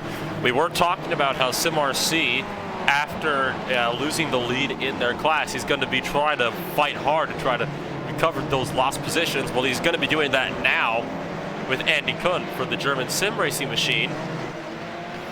And will he try to make, he's probably going to try to make the look down here off the last corner and on to the front straightaway. Will he get the momentum off the corner he needs though? Doesn't look like he will. No, Andy Kuhn really aced the exit of the corner there, pulling away, even though he's the car ahead and the car that doesn't have the slipstream. Still, 0.3 of a second, 2.5 of a second as they hit their way through the first couple of corners of the racetrack. SimRC ClubSport you know, they've had a few trials, a few tribulations in this race. Of course, most recently being spun by the huge-ass Porsche coming through towards the middle of the lap, but they are still fighting, still in contention, and still very close indeed to the German sim racing orange car. They step out of line towards driver's right-hand side. They go, gaining ground all the time on the way into the braking zone of 5. Dolzer on the inside. Is he able to make it stick? He is. Perfectly placed pass there to get himself up into second. German sim racing and Andy Kuhn seemed to kind of surrender that position there. You saw he tried to turn in sharp to make a look to make an over and under, but Dolzer did not get the pass done as fast as they were expecting him to, so he ended up having to back out of that attempt, and that is what allowed the sim racing ClubSport machine to get such a good run up on the third place car in class. So now Dolzer has one car in his sight, and that is going to be the CXR Project Black machine of Aaron D. Taylor. Yeah, has to look forward now, try and make further progress as we head very close to the hour to go mark, 11 minutes away from doing so. And of course, we still have yet another set of stops to be looking forward to as well. So we have to keep an eye on that one and what happens in terms of it shaking up the order here. We do have a battle for P9 out there on circuit, though. That's Northside versus Racecraft, and well, just in the last couple of seconds, Racecraft have been able to work their way through up into that 9th spot. They will be impeded slightly by the TCR car, though. Have to head their way down the inside of it. Northside tried to follow their way through. They will be able to do so, but still in no position to be able to get one back over that Racecraft car. I'm just having a look back to see how this pass happened. It was a move down to the inside of turn 1 for Racecraft Esports. They were getting crowded towards the pit wall, but really that didn't phase them, and they were still able to pull off the pass. Oh, but Northside Racing, they've had a little bit of a moment there out of turn 5, out into the grass, and well, they get back going, but you know, after losing that position, well, we're at a risk of losing yet more with a spin like that.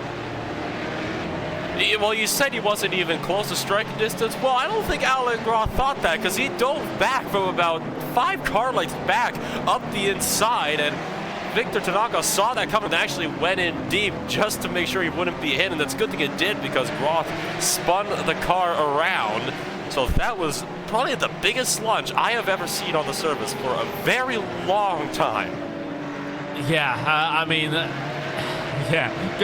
in my experience, a couple of months ago, we had a very similar one at the Circuit of the Americas with, I can't remember the name of the driver, but it was, I believe it was in the SEO series where they just had an absolute send.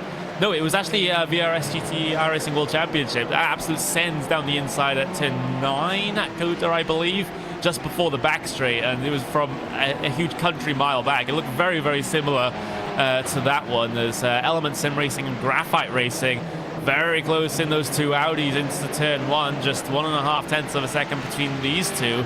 And look at the amount of time gained by Graphite Racing, 1.3 seconds, 0.6 and 1.4 seconds over the last 3 laps. They are on an absolute charge here of Graphite Racing, and well, let's see if they're able to pull off the pass when it matters.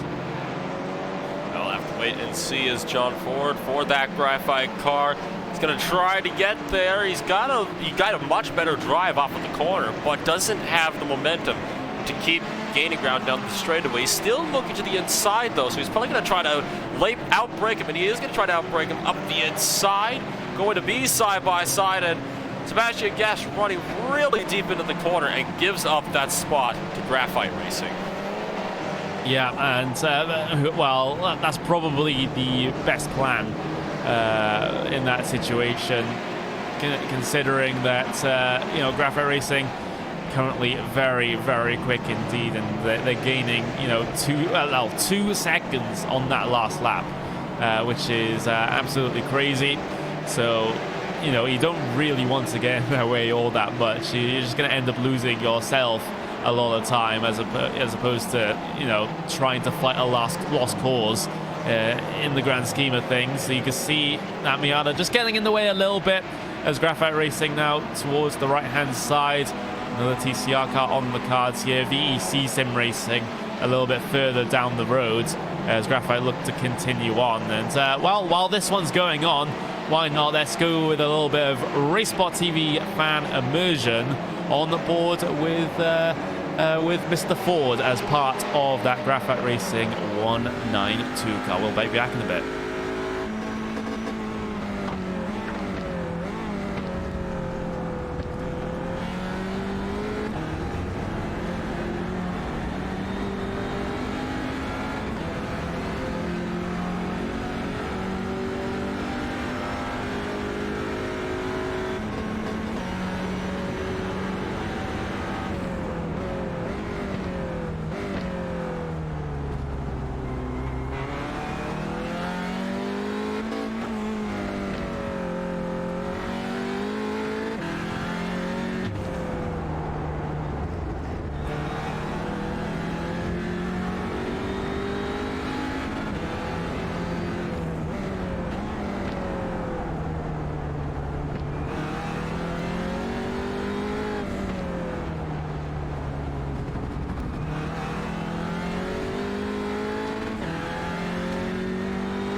Well, that was a couple of laps on board with Graphite Racing 192, but in amongst that one, we've got this huge ass versus DGFX 49.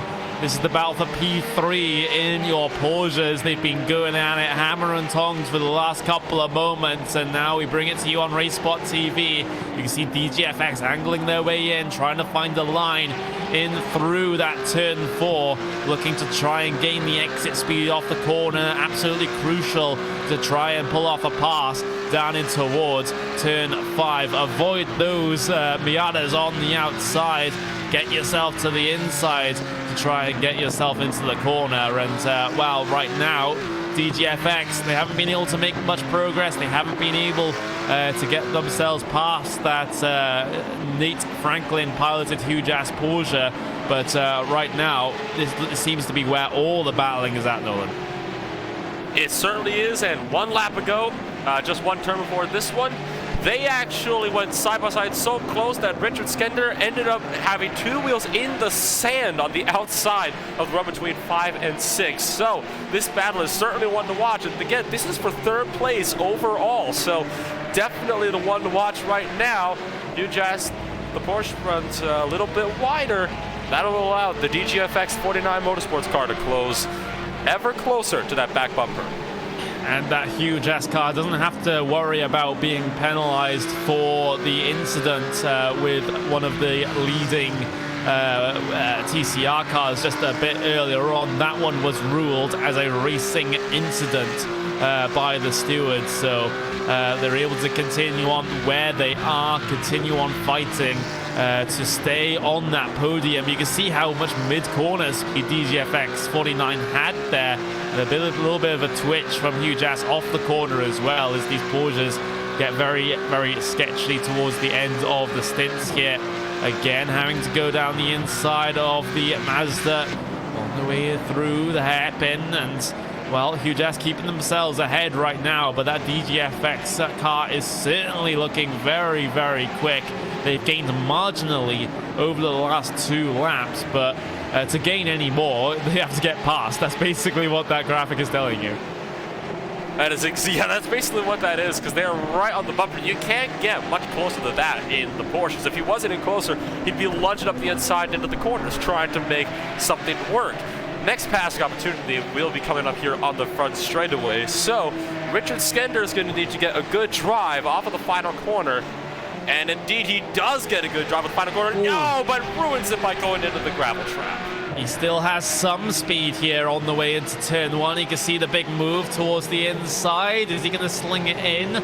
Well, not deep enough on the brakes to do so, but that's actually forced Huge Ass to make a mistake through the corner, and here comes Richard Skender around the outside at turn 2. He goes. Does he have enough momentum? I think he does, but Huge Ass still keeping themselves in contention on the way down to turn 4, but DGFX onto the brakes they go. They've got the position. A bit of a lub tap into the corner from Huge Ass, but still, the battle is done, at least this part of it, as DGFX have found their way onto the podium. Well and valiantly fought by Nate Franklin to try to stay on the defensive. It didn't work out for him as much as he would have liked, so he's going to have to try to run him down, but it looks like Skender with the faster car will be able to pull a gap. He's already pulled a sizable gap already ahead of Franklin, so it looks like, you know, that DGFX car was that little bit faster, and it's going to have to look, it's going to have to go from there. This battle, for now, has been won by DGFX. Yep, it has, but are they able to continue on pulling out that gap? That is the bigger question. And of course, they're going to be setting their sights ahead as well, because, well, Gold Racing Team Red is going to be the next car on their particular list, and with the lap times they've been running, it's a possibility, not a certainty, but you know, the last lap time wasn't representative because they had to make that pass with that 1:31.5, but if they're able to return to form, perhaps maybe start to play with the 1:30s, then maybe P2 could be on the cards. But right now, the gap stands at about 10 seconds between themselves and the Gold Racing Team Red car. So there we go. You also have to, of course, factor in that the front leading 2 cars in class right now, they did not take tires. Meanwhile, P3, 4, 5, 6 did take tires. So looking at that one, you would have thought that the cars behind really do have the advantage coming through the latter portion of this stint. But it seems like it's not enough to be able to make up the pace that they need. Well, and sometimes it isn't, you know, it's kind of tricky that way, especially since we are later in a stint now, so it's a little harder to kind of judge, you know, kind of what could be affecting that, but that does seem to be, you know, the case. You know, just sometimes the pace just isn't there for you and you can't explain it. The Skender gets held up big time behind a very busted up Miata of Tom Van de Brandy, who is missing his engine hood. Yeah, that engine breathing maybe a little bit more little bit more fresh air than designed, I suppose. Getting himself down onto the pit lane now, probably looking for that you know, this parts bin at the you know, to try and find one for that MX-5. As right now, as Mivano and Hujas, the 2 Mazdas, the 2 race leading Mazdas, very close indeed, and this time around might be the opportunity for Hujas to get themselves around their competitors. So you can see they're sitting in that slipstream. They'll be able to get themselves in position to make a move down the inside at turn 5. They do go for it as they'll bring themselves door to door with their competitors, but they're not able to find their way through just yet. The bit of a cutback move coming through turn 6 won't result in anything. Get close for turn 5.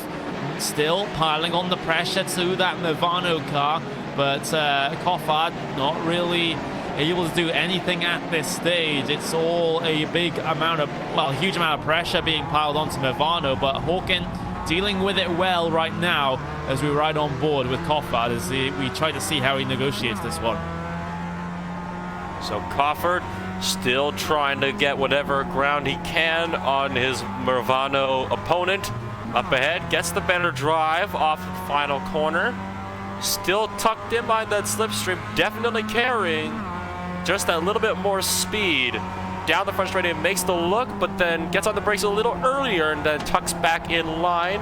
Trying to force Mivano in a little bit of a mistake, it looks like. And they're both going to have to yield, or at least Coffard is going to have to yield for a TCR on the way through. Yeah, so as seems to be the case so many times, you know, once we start to see a pass happening for the MX-5s, all of a sudden, hey, there's lots and lots of lap traffic. Well, cars trying to come through on the lap traffic, shall we say. So this is going to be a bit of an interesting situation for Mivano and Hujas, trying to battle in and amongst of the basically train of cars trying to head their way through on them right now. They want to battle, but they're not being allowed to do so by everyone coming through. It might just happen into turn 5 this time around. Hujas had a little bit of a sense to work their way through, but again, it's another failed attempt at the pass. And this is, you know, such a tough situation for Goffard to be in here. You've had so many opportunities, but none of them have gone your way. And right now, you're just hoping that the percentages will play in your favor, and eventually one of these moves will work. Well, things are about to get really interesting because right behind this is a 4-car battle for one spot in the TCR field. Plus a TCR trying to work his way through that just completely gives the door. They're 3 wide to the second final quarter and making contact and one spinning around, and that is the VAC Sim Racing car that has just gone off and into the, not quite into the barrier, but yeah, that was doomed to end in disaster. Yeah, as soon as I saw that happening, I thought, well, one or more of these drivers is not going to come out of this battle in any fit state, and this time around it will be the VEC Sim Racing cars. They get spinned out by the Real Pixel Motorsports car, as simply not enough room there for those 2 cars on the exit of the corner. And actually, DGFX 49 Motorsports, the Porsche, also got a piece of that one. So that's the P14 Porsche, had a bit of contact as well in and amongst that one. So contact across 2 classes. That's a slow car though, coming down that that back straight. Meanwhile, as CXR and the 103 TCR cars decide to have a little bit of a fight here. So CXR now really battling quite hard here in this TCR field. This isn't the race leading CXR car. This is the CXR Project Black car in the mid-pack of the TCR field, as Team Vikings is the car that's hurting their way through, as well, they've been able to get that one done in quite comfortable fashion, helped somewhat by the huge-ass Porsche working their way through. It was free ride briefly into the turn 8 hairpin, but everything gets itself sorted out here. As right now I'm just having a little bit of a look at the protest sheet. The contact between DGFX 49 Motorsports and NAB Racing has been ruled as a racing incident, so we haven't really had all that many penalties in the recent laps here. It's been more of the start of the race where they had a big backlog in penalties, but right now seemingly quiet, and I know the danger in saying that. Yeah, seemingly quiet. We don't want to jinx things now. we certainly wouldn't want any more action to come our way. We're going to run out of time to talk about everything that's going on. We have had one of our first driver swaps of the day, though. Your TCR leader just came down to the CXR Project Black machine. Ruben Schild jumping out to replace Aaron Taylor. Sim RC TCR race lead. They've been completely and utterly cleared out by a Porsche down at turn 4. That's H2 Performance looking to try and get the pass done on the inside over the lap traffic, but goes straight into the driver's side door there of Sim RC, as that is a big moment. Passenger side door, excuse me, I'm used to the British layout of things, but still, look at that. Sim RC, bang, absolutely unsighted, nothing they can do, and well, they were in the race lead, they still are, but now they have a bit of damage to that right-hand side. Wow, that was, we're going to look to slow it down here. That was a huge shunt to the side. Like, look at that, lifted up on 2 wheels too. That's how big of a hit that was. That Porsche really came flying in right out of left field, didn't it? Like, well, actually came flying in out of right field, if you want to take that note. And unsurprisingly, Luke Stolzer is going to bring it down into the pits. Are you surprised about that? Because I can't say that I am.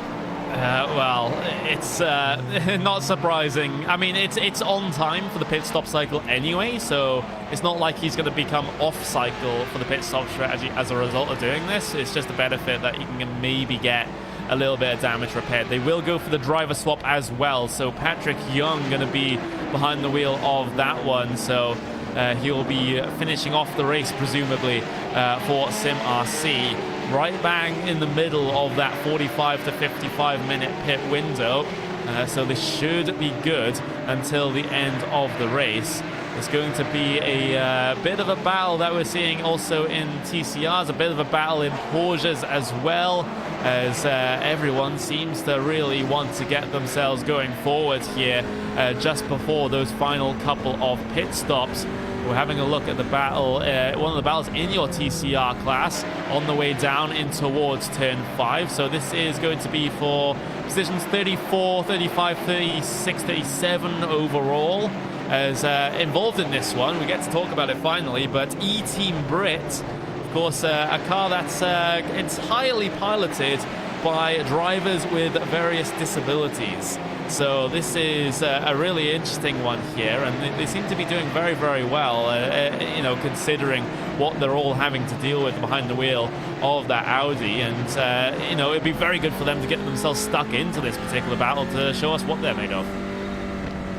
It is, you know, really awesome to see, you know, all, you know, drivers like that just competing so hard up front for these spots, going full speed with, you know, higher speed cars in the same class as well. So that is awesome to see for Team Brick. Currently Ben Warren piloting that car, and, you know, it is something you don't see every day in sim racing. So the fact that they're, you know, so incredibly competitive in a series that's, you know, as crazy as this, definitely a seriously awesome sight to behold.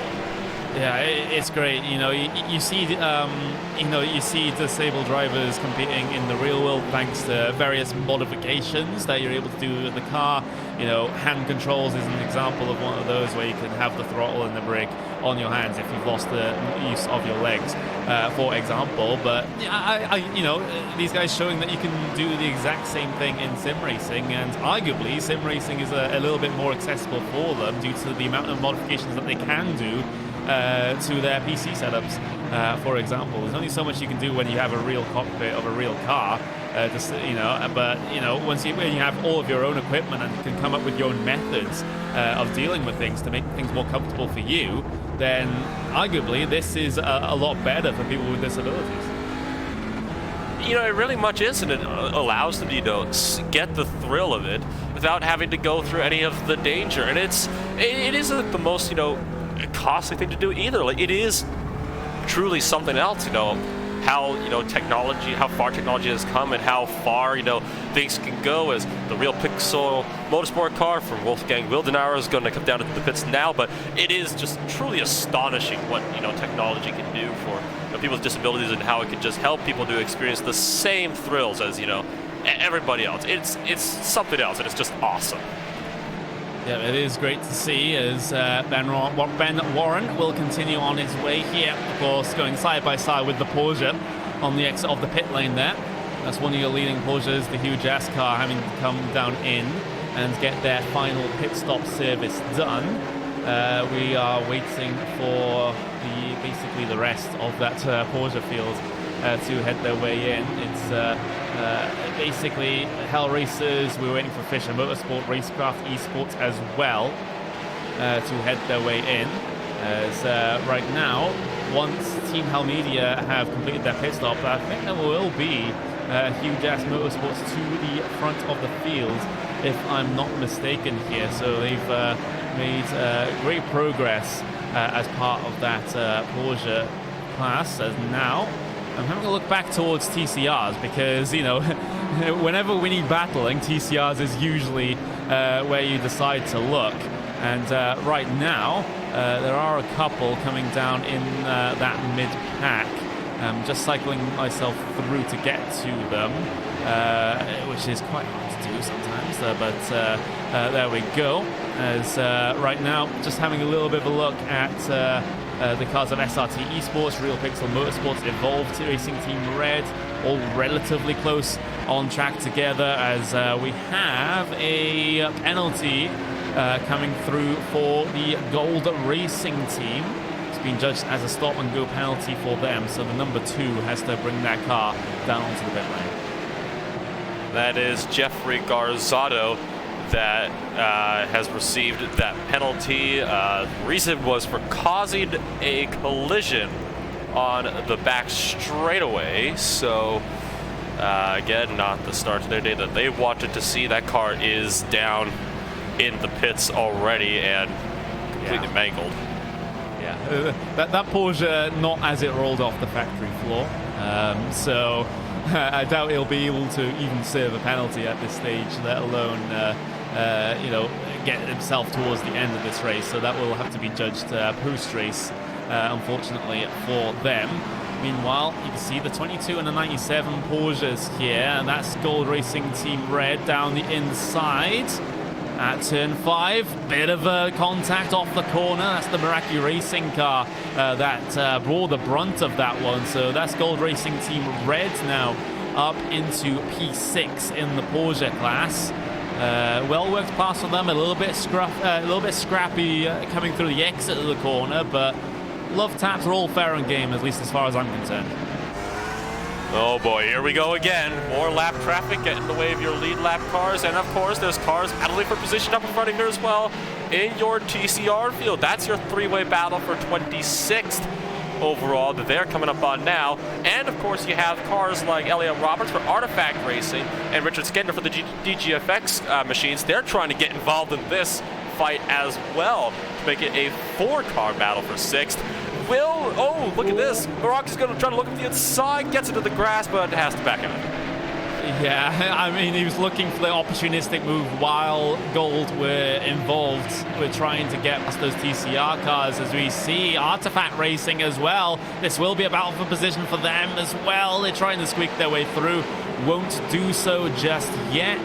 They have to stay in line, but of course Artifact Racing, they've had such an up and down race with penalties, 2 penalties, because they didn't serve the first one correctly, and now they're looking to get themselves up into P6 as they make the pass complete. Do they in towards turn 5?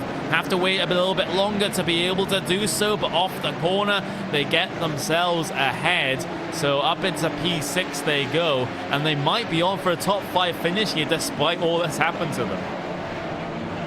Yeah, so that would be an extremely good recovery drive, you know, for the Artifact Racing machine. And you know, Elliot Roberts now behind the wheel for that car. It would definitely be something for him to be able to bring that car up and get it into a top 5 finish despite so much misfortune. It is definitely within the realm of possibility. The challenge is going to be keeping, you know, 5th place, because we still have 40 minutes to go. So it's going to be a very, very interesting battle for 5th place if that manages to shape up as we think it's going to.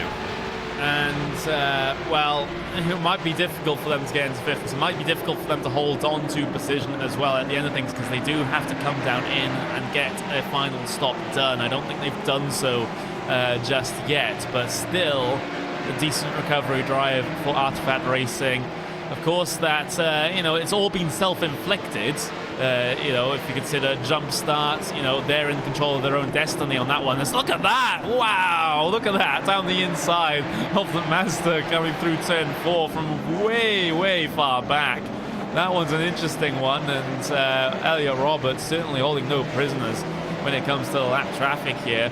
He wants to have a little bit of a flourish here despite the bad start to the day that Artifact Racing have had. I mean, hey, go big or go home, right? So he's certainly choosing to go big as he goes with the inside of the Miata. Closes in really quickly to the back of Jean-Philippe Gendron for Gold Racing Team Red. Gets around the TCR. Will it look up the inside? He loses the back end and spins it around. Keep the power in it. Gets it into the grass and manages to get it off the racing line. Loses more spots. The bad luck for Artifact Racing continues.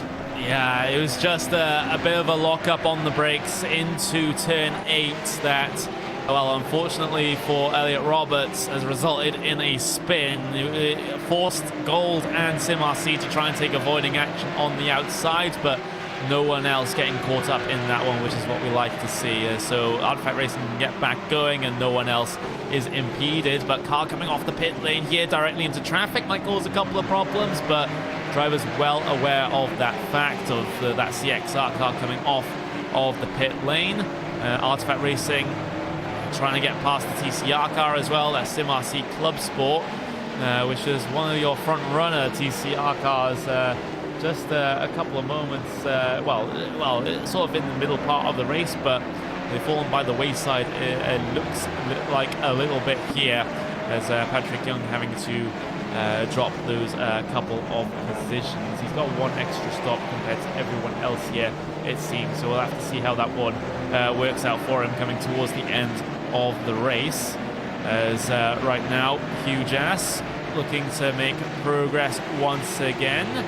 They have a bit of lap traffic ahead of them, and it's lap traffic of the same class as well, which is always a tricky situation. You're in identical machinery, so that makes it inordinately more difficult to try and get past, especially while they're trying the battle. That's Meraki Racing versus Artifact. Meraki's gone deep on, coming through turn 8, and, well, has to give up the position there. And Huge Ass, well, they'll be feeling very nervous about what's happened in front of them, because never do you want the 2 lapped cars that you're wanting to pass having to go side by side directly in front of you, and you know, if they have an instant, you're in prime position to be collected in it. Yeah, so drivers continuing to kind of glance over their shoulders and certainly try to peer harder out of their windscreens to spy for any sign of danger up ahead, as Roberts clips the curbing, tries to get around the TCR. He's going to get that one sorted. TCR going to continue to hang it wide, letting in Franklin through on the left. They are coming up to another batch of lap traffic, full of drivers trying to both lap each other and battle for position as well, including your battle for third position overall as well.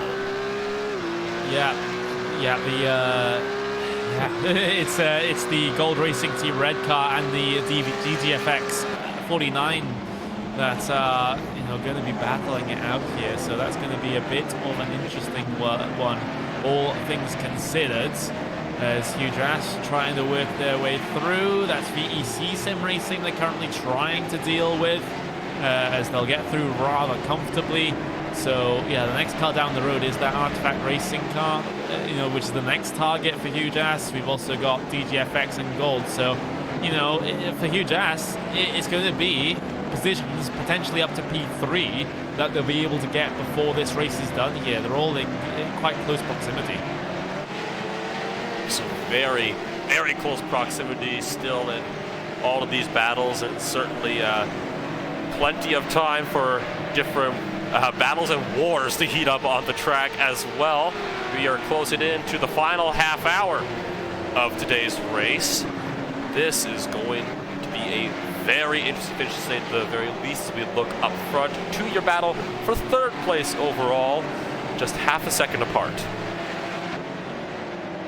Half a second between Gold Racing Team and DGFX 49, as Richard Skender is going to be the pilot of the car, currently trying to reel in Jean-Philippe Gendron for P3 in your fastest class here today. Skender 131.983 that last time around compared to the 132.077 for Gold Racing Team, and Gold held up a little bit coming through turn 5 thanks to the TCR car ahead of them, allows DGFX to really eat into the gap now and are in prime position to try and get the nose in somewhere, but they do lose a little bit more time. Just speaking about that, and well, they gain more time coming down on the brakes in towards turn 8. So all of these times that Gold Racing Team has really been impeded by the lap traffic, DGFX have made the most of it. They have made the most of it, but they just haven't been able to find, the gap that they need to close in, and that is something that they're still looking for. Oh, and he all right, so Skender taking an interesting exit line off of the final corner and runs into the dirt, bringing some of it back out onto the track, but still continuously close to the braking zone. It seems that the DGFX cars, they are really, really good on the brakes. They definitely triumph over Jean-Philippe Gendron in that department, I feel. But it's in terms of, the mid-corner and maybe exit speed as well that they're kind of losing a little bit of time on. It does seem to be the case. Skender, well, body language of the car, you can see him taking the sort of half a line towards the inside compared to Gold Racing Team into turn 4. They're not going to result in much in this situation. Just have to sit in that slipstream and just work at edging that gap in bit by bit by bit. You can see Skender trying to basically scare Jean-Philippe into a mistake here. It's not really working, as Gold Racing Team haven't really put a foot wrong over the last couple of laps.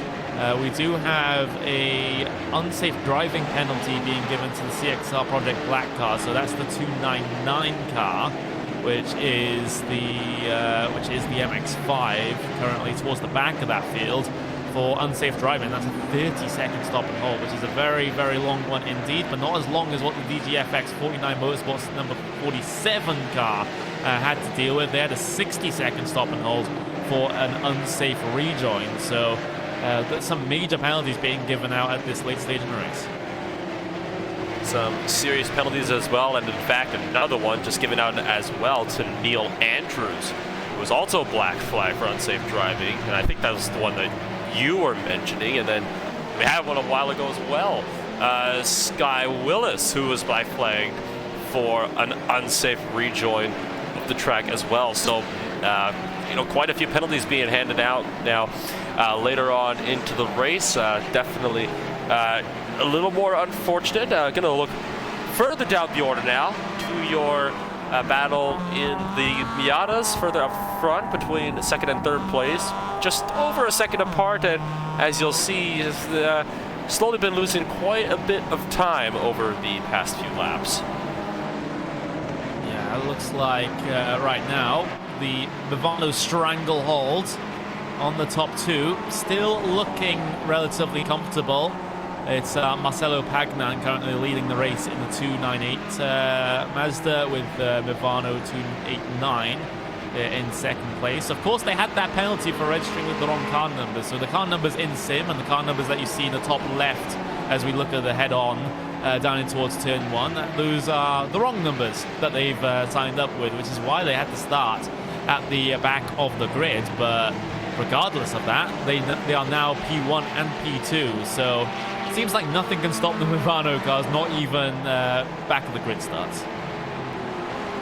Well, it shows that those cars are really very fast, and they must be some seriously, talented drivers, driving the two Mivano cars, who are definitely going to open up the streets.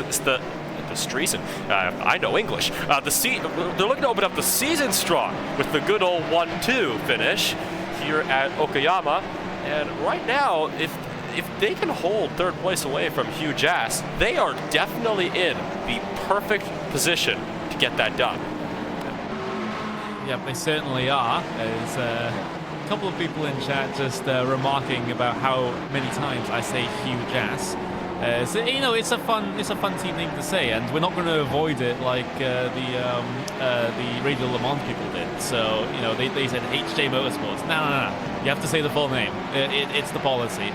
As Kyle Smith as part of that Hugh Jass Mazda.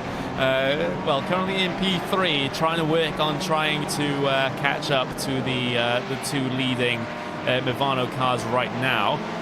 146.577 last time around for that 237 car, and it's a 145.4 last time around for the Mivano 289. So the Mivano cars seem to have just the better pace here. They're just extending this gap time after time after time, and it doesn't look like anyone in that Mazda field can deal with it. But meanwhile, look at this down the pit straight. So many cars in the same piece of real estate here. And that's going to be an interesting one, considering the speed differential between all three of these classes here today. You have to be very, very careful. Go on. We had a big moment just now. Jean-Philippe Gendron in third place, just about wiping out the 198 machine of Ruben Schild as they went 3 wide with the Miata trying to get around them. Drove through the back end of the Audi and nearly piled through. Replay now up on your screen. I thought they were going to go completely off and scream into the barrier. Yeah, let's have a look at it on boards. Let's see exactly what happens here with Gold Racing Team. Oh, that is so close with the CXR car. My word. Can't get any closer than that. Gold Racing Team Red have really gotten away with one there. Oh, that's a very, very heart-racing moment. Basically a jump scare, but in motorsport. That's how I'm going to call that one. As Jean-Philippe Gendron hits his way through, perhaps trying to calm himself down after that little scare. As half an hour left in this race now. Still a lot to play for, especially in that Porsche class, in that TCR class as well, because Gold Racing Team Red, Artifact Racing, DGFX 49 Motorsports, all within relatively close contention here, about a second between each car respectively, as you can just see the huge crowd of cars on their way down into turn 1. The vast majority of their field basically in one shot there. As you can see Artifact and DGFX. DGFX starting to drop off the back now. You can see 1.3 seconds loss, 1 second loss over the last 2 laps. So not really able to keep themselves in contention here. They're currently sitting a second behind at this stage, but need to do a lot more in terms of keeping touch with that Artifact Racing car. This really is a line of cars kind of going line astern, isn't it? In this shot, it shows you, this is actually a perfect shot. We need to show you the speed difference between the 3 classes. There you see the Porsche and the Audi again going 3 wide around the Miata. That is, there you go. That's actually a big shot to show the speed differentials between the 3 cars. It's such a severe difference, and it's what makes this racing so difficult for these drivers, but so complicated as well. That battle for third place, though, it is beginning to close on in as Elliot Roberts for Artifact Motorsports continues to get ever closer to the back of Jean-Philippe Gendron. Getting closer and closer. start thinking about the past, perhaps, in the not-too-distant future. The DGFX 49 down the inside of the TCR car they go. Still forward in this one. Car down onto the pit lane. That's the Artifact Racing 78 car coming down in for their final stop of the day. They left that one a little bit late, with them taking a sneaky 10-second fuel stop when they shouldn't during their penalty, which is why they had to come down in again. As Gold Racing Team Red, the battle up on screen, that's Team Hell Media that has lost the position there. So as a result, Gold Racing Team Red now up into P2 overall, and Hell Media, I didn't quite see how this one was done. It looks like it was just a simple pass down the inside at turn 1 for Gold Racing Team Red that has been able to put themselves ahead here. So looks like that Hell Racers might be a little bit too far down the road for them, around about 6.5 seconds. But getting up into P2 for Gold Racing Team Red still will be a brilliant finish at the end of the day. Certainly will. So, excuse me. So the Gold Racing Team Red Porsche continuing to try to push around and pick up those spots where you can. They are still 6 seconds behind Marcus Simonson for the Hell Racers right up front in the lead. Do you think they might be able to close in that 6-second gap as we look back to your battle for third of the TCR Quaxes? I'm not thinking they will at this point. Well, they have the benefit of the newer tires because Hell Racers didn't take any tires on that last stop. Meanwhile, Gold Racing Team Red did. So they have that advantage in hand. They set a 1:30.9 the last time around, which is incredibly quick, getting within a couple of tenths of a second of their best lap time of the day. So they're really, really feeling the pace at this moment in time. And Hell Racers, well, they're going to run out of tires at some point and might just slide back into the clutches of Gold Racing Team Red. So potentially a battle on for the race lead in your fastest class of the day. As meanwhile, Gold Racing Team going to be involved in the battle once again. Maybe that's Alpine Stars Geodesic Racing getting themselves up into P3. So Gold Racing Team, over the last couple of laps, they have lost 2 positions here, I believe. So it's not really been a great run of things for them here in this one. We have the next car on the list as far as Geodesic is concerned. That's the German Sim Racing orange car that's been competitive all day, but they have trouble towards the end of stints with keeping the tires alive, so they have to be very, very careful. Meanwhile, you can see this huge gaggle of cars heading their way down the back straight, 3 wide, just casually as Artifact Racing on their recovery drive down the inside of the DGFX 49 Porsche. That wasn't a powerful position, but a position nonetheless in terms of the track position. That's very close there. Artifact Racing actually shoving out German Sim Racing Orange there. That was a bit boisterous and loses German Sim Racing a bit of time. And now they can come under threat from Geodesic. Won't be able to make anything look until the front straightaway, provided nothing dramatic happens with Michael Zank for that German Sim Racing machine, as they're going to be coming around for the final 2 corners now. And if you look up front, that is Elliot Roberts in the Porsche for Artifact Racing, again on their recovery drive from a lot of bad luck today. And behind them is Jared Joel for the DGFX car. Of course, there's a 2-lap separation in those 2 cars, but it does look like Joel does have the race speed. Yeah, he does seem to have quite a bit of it. As now down the S's they go towards that braking zone of the Atwood curve. Absolutely fantastic. I really rate this racetrack in general. It's, of course, one of the tracks that's in the base content of iRacing, so everyone gets to experience it through those rookie series on the road side of things. And I've always enjoyed it, and I've always wanted it to, have more of a place in amongst the top series here on iRacing. It just never really gets the spotlight all that often, despite being a relatively decent track. Well, and this series is showing exactly why it's a decent track. It can provide some extremely exciting racing. You know, it's got the very long straights. It's got a lot of elevation change. It's got sharper turns. It's got a more technical section. It's honestly got a little bit of everything. The only thing it's really missing is, you know, a tight chicane yet. You know, not every track needs a tight chicane to make it exciting, and this track is a perfect example of that. No chicanes to be seen. Left-right sweepers, yes, but nothing more. Tight radius in terms of the changes of direction. German Sim Racing Orange, though, having to try and keep Alpine Stars Geodesic Racing at bay.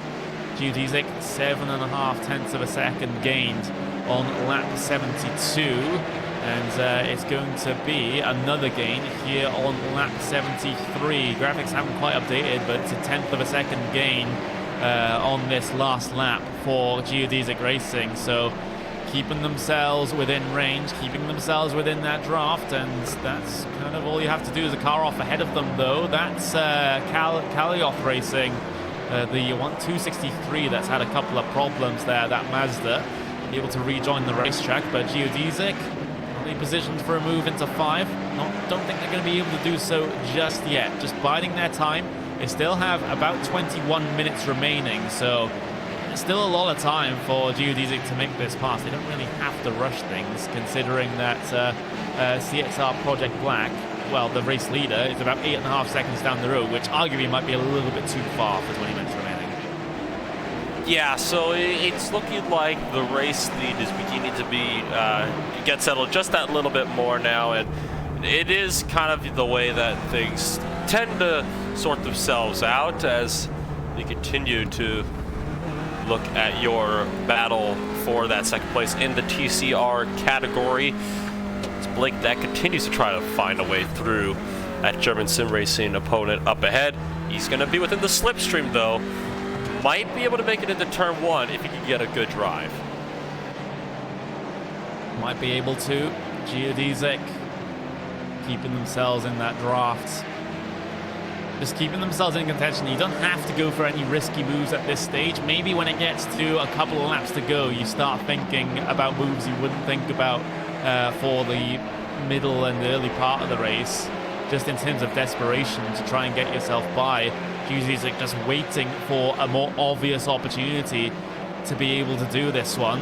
So it's a very passive way of driving, but it's certainly a valid strategy when it comes to battles exactly like this one. Of course, you just work your advantages around the racetrack. You just size up your opponents just for a couple of laps. See where they're strong, see where they're weak, and you can make a decision about where to pass based on that information. So that might just be what the strategy that Splaknak is deciding to go for in this particular battle.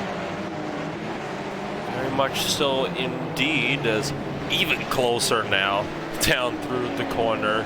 Still about a third of a second separated the two cars, and it is closing. Still not close enough to make a look. He's going to look to the outside and then tucks it in tight, but he's not going to be close enough. So he is being very patient. I'll give Neck that. He is being very, very patient, and you know, patience even late in the race, it is something that you need if you want to get a decisive pass done, unless you want to just throw it up the inside under a hard braking move, which, you know, that can work as well. I mean, pouring cars. Fair. Is probably the phrase that you're looking for. As rev match, well, they'll go down the inside as that Porsche, so they will split up the battle a little bit for now, and as long as they don't impede things too much, I don't think these drivers will have to worry, as they'll have to wait to try and get past German Sim Racing Orange. They will do so without slowing them down all that much, so German Sim Racing will be happy about that one, as Alpine Stars, again, the objective of that for them is just to keep close and look to try and maybe force German Sim Racing into a mistake or manufacture a pass of their own once the opportunity arises. Don't just go for something hopeful just yet. Like I said, last couple of laps, yes, you'll start to see more desperation, but right now, simply don't have to. While this one goes on, I'm very curious to see what is happening elsewhere. We do have the Hugh Jas versus Mivano P2 to P3 in your Mazda class battle, but it seems like that one has spread out quite a bit, not really looking possible for Hugh Jas to try and get themselves back in there. Yeah, you can see why. That lap time delta in the bottom right, 1.8 seconds lost, 4.6 seconds lost on lap 69, and 2 seconds lost on lap 70. It seems like the Mivano cars simply have another gear in those MX-5s and just able to pull away, and Hugh Jas not really able to do anything about it. Porsches, though, that's looking relatively calm, and I say that with a little bit of caution, considering that this battle for maybe not the race lead, but the battle for P2, 2 and 3 might just become a thing at the end of this race, depending on how things go. So we're in that stage of the race where we're just setting up for maybe some excitement on the final couple of laps.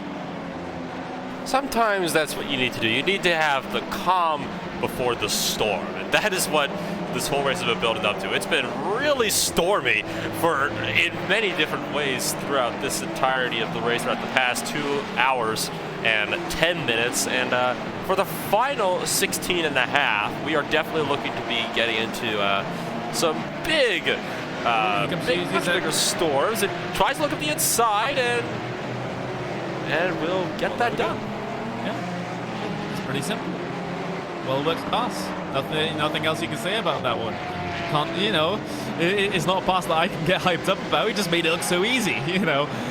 So Geodesic Racing able to get themselves through, and that's up into P2 in your TCR class. And well, CXR Project Black, who is currently leading that TCR class, still 8.5 seconds ahead. So in 16 minutes, I'm not rating Geodesic's chances of getting up there and making a duel bit at the front of the field in your TCR class. So that one looks pretty secure for CXR Project Black, but not really saying everything is utterly sealed just yet, because we've had so many races where, you know, late race drama has happened and things get shaken up at the front of the field.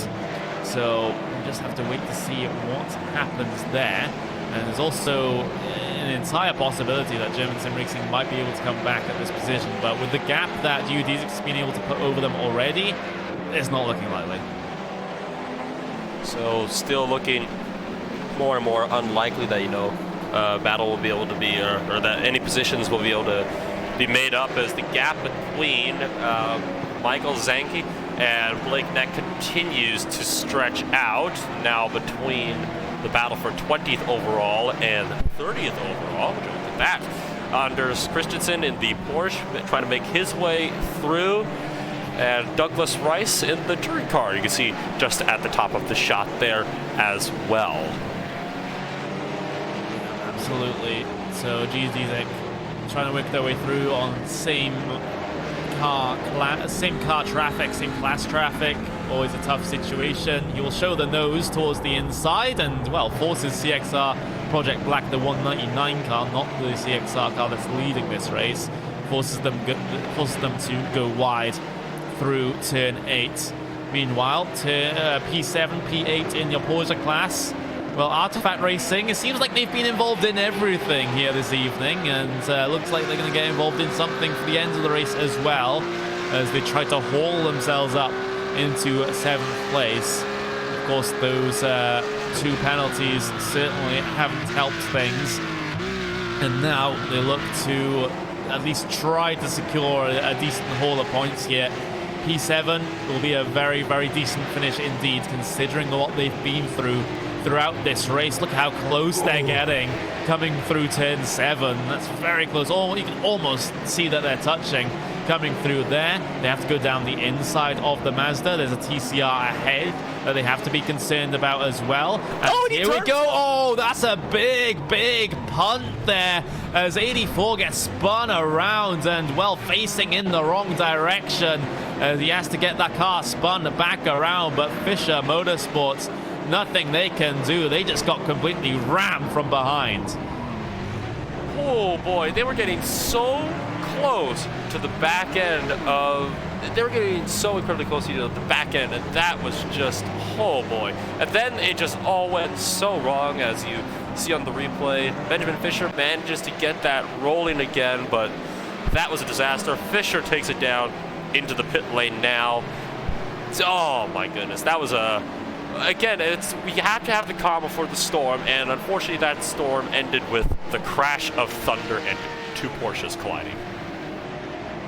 Someone trying to drop hints in the chat. Someone says, tip to broadcast, look at TCR fuel and laps left. We'll certainly keep an eye on things if they have to hit a certain fuel number for the end of the race. Thanks for the tip off there. As Full Send Racing looking to get themselves involved in a bit of a battle here for, well, around about P7 in your TCR class. And well, it's not the car that they're currently passing. That's not for position. That's the AOD Racing car that's currently a couple of laps down on these guys. Gold Racing Team is the car that Full Send Racing is going to be concerned about. The car that's now second in line as they work their way through. So Gold Racing Team, of course, they were towards the front of the field, especially in that second stint, but ever since that, it seems like the only direction they've been going in is backwards. But you know, a good final flourish here, haul themselves up into P7. That would be a good points haul for them at the end of the day, and certainly looking likely considering the lap time deltas over the last couple of laps.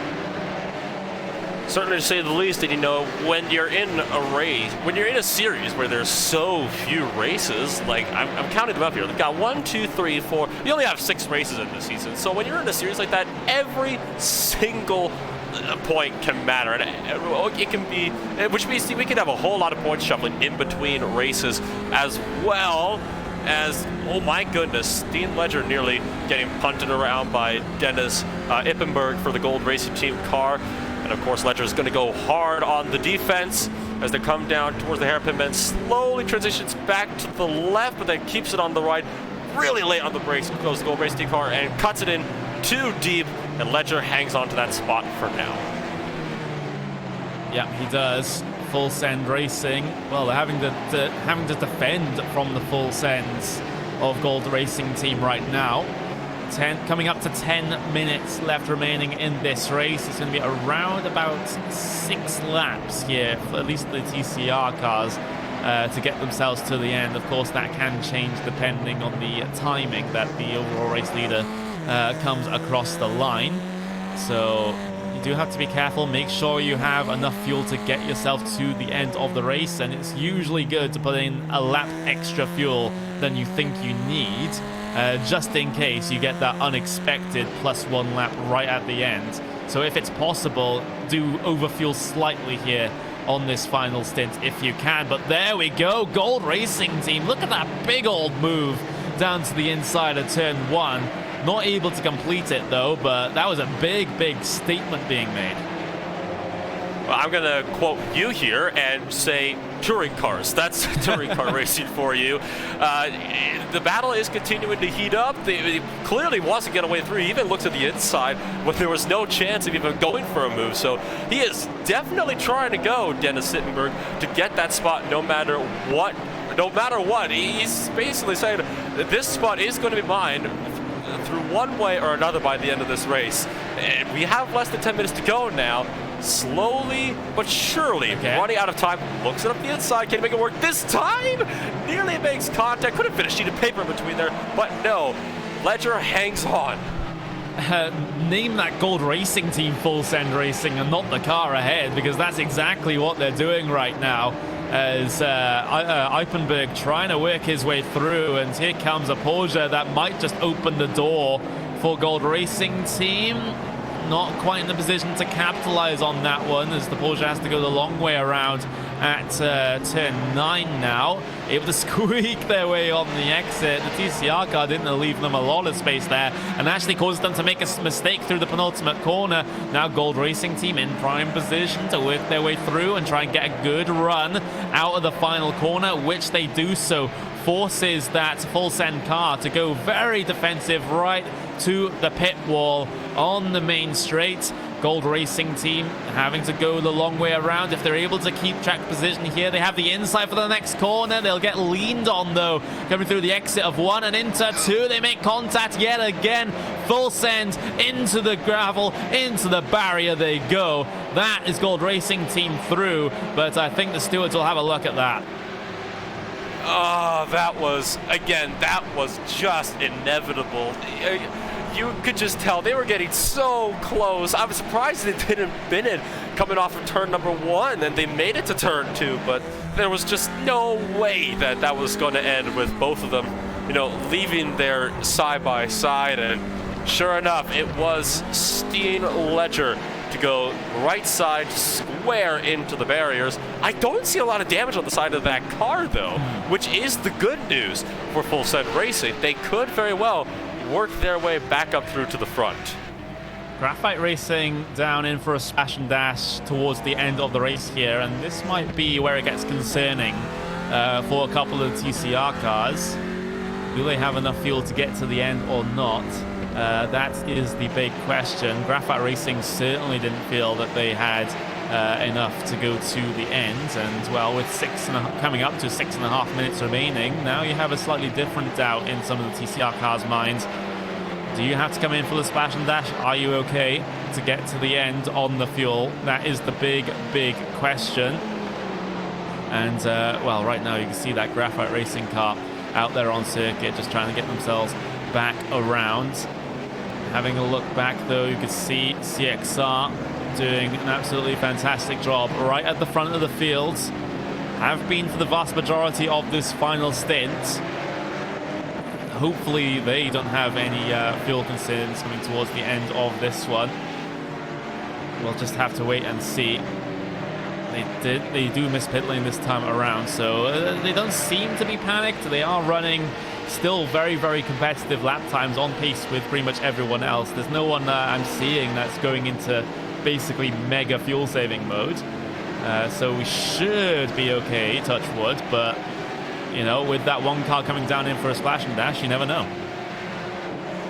Yeah, you never know, and sometimes all it takes is one car that comes down to spark that extra little bit of doubt, and maybe it could result in cars coming down into the lane as well. But so far, everybody else appears to be staying out, and like you said, definitely not a lot of drivers, if any, in extreme fuel conservation mode. So we have 2 more TCRs that are just now in the lane. Philip Russell for the CXR Project Black coming back out with David Roth from Artifact Racing right ahead of him. So 2 more TCRs came down into the lane.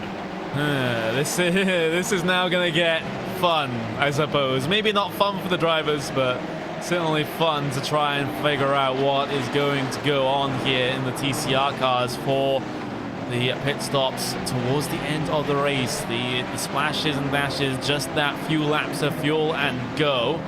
How many drivers, how many teams will have to do so, and how many have been able to save enough to get themselves to the checkered flag? And of course the whole +1 laps sort of situation potentially will also throw a spanner into the works for those drivers that might feel safe in terms of their fuel. May not if this race goes 1 lap longer. So now this is getting interesting in the TCR class for a different reason. Usually we say it's exciting because of how much great battling there is in this class, but now we have this strategy element coming in. Makes things a little bit more complicated.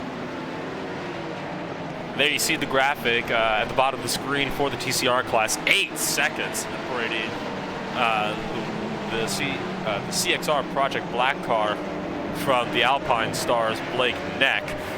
Blake Neck has gained 7 tenths, but it's just not going to be nearly enough at this point to make it through to the end of the race. Looking to go 4 wide behind them, nearly, just about, is your battle for 4th place in the Porsche class as well, which is right behind your TCR leader.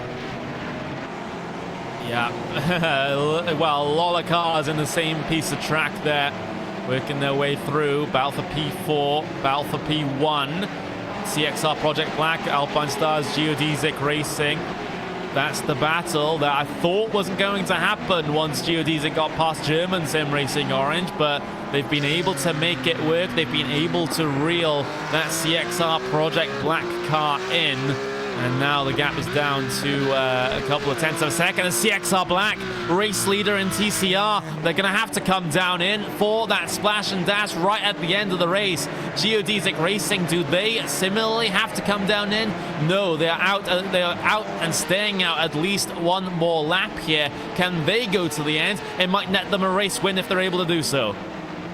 Oh, that is huge right there. This changes everything for Blake Neck. Now, the question is, does he have enough fuel? We've got less than 3 minutes to go. We only have about 2 or 3 laps left of this race now. If Neck has that amount of fuel, he may very well have just won this race from the great strategy call to put that little bit extra fuel in the car. But Ruben Schild coming back out onto the track now. But this has just gotten a whole lot more interesting in your TCR category. Geodesic Racing, they are up 23 spots from where they started. They've been on an absolute charge, and now they are in the seat at the front of the field.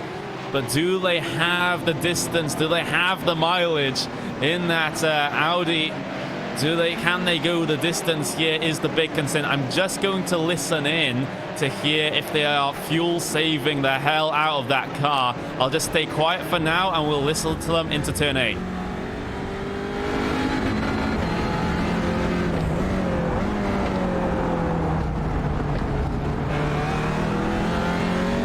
It doesn't sound like a big lift and coast if they are doing it, but still, Blake Neck behind the wheel of the TCR of that TCR car. Is he going to head into pit lane this time around? No, he's still going to stay out. So just needs to do that one more time, and he'll win in the TCR class. Just one more time around for Blake Neck to try to get through to the end of this race. That is going to be absolutely crucial for that Audi. Does he have the distance? As we look to your overall race leader now, who's just coming down through the final sector of the track now, Marcus Simonson for Hell Racers. He started in 20th place, and he is looking to win after starting so far down the order in this class. Yeah, it's going to be the final lap for him. Coming towards the end of the final lap, Hell Racers, exactly as you said it, Nolan, they started in P20, and now Marcus Simonson will come out of the final corner. It will be the Hell Racers winning the first round of Season 3 here of the ClubSport Series in partnership with DGFX. Very well done to them. A very well run race indeed.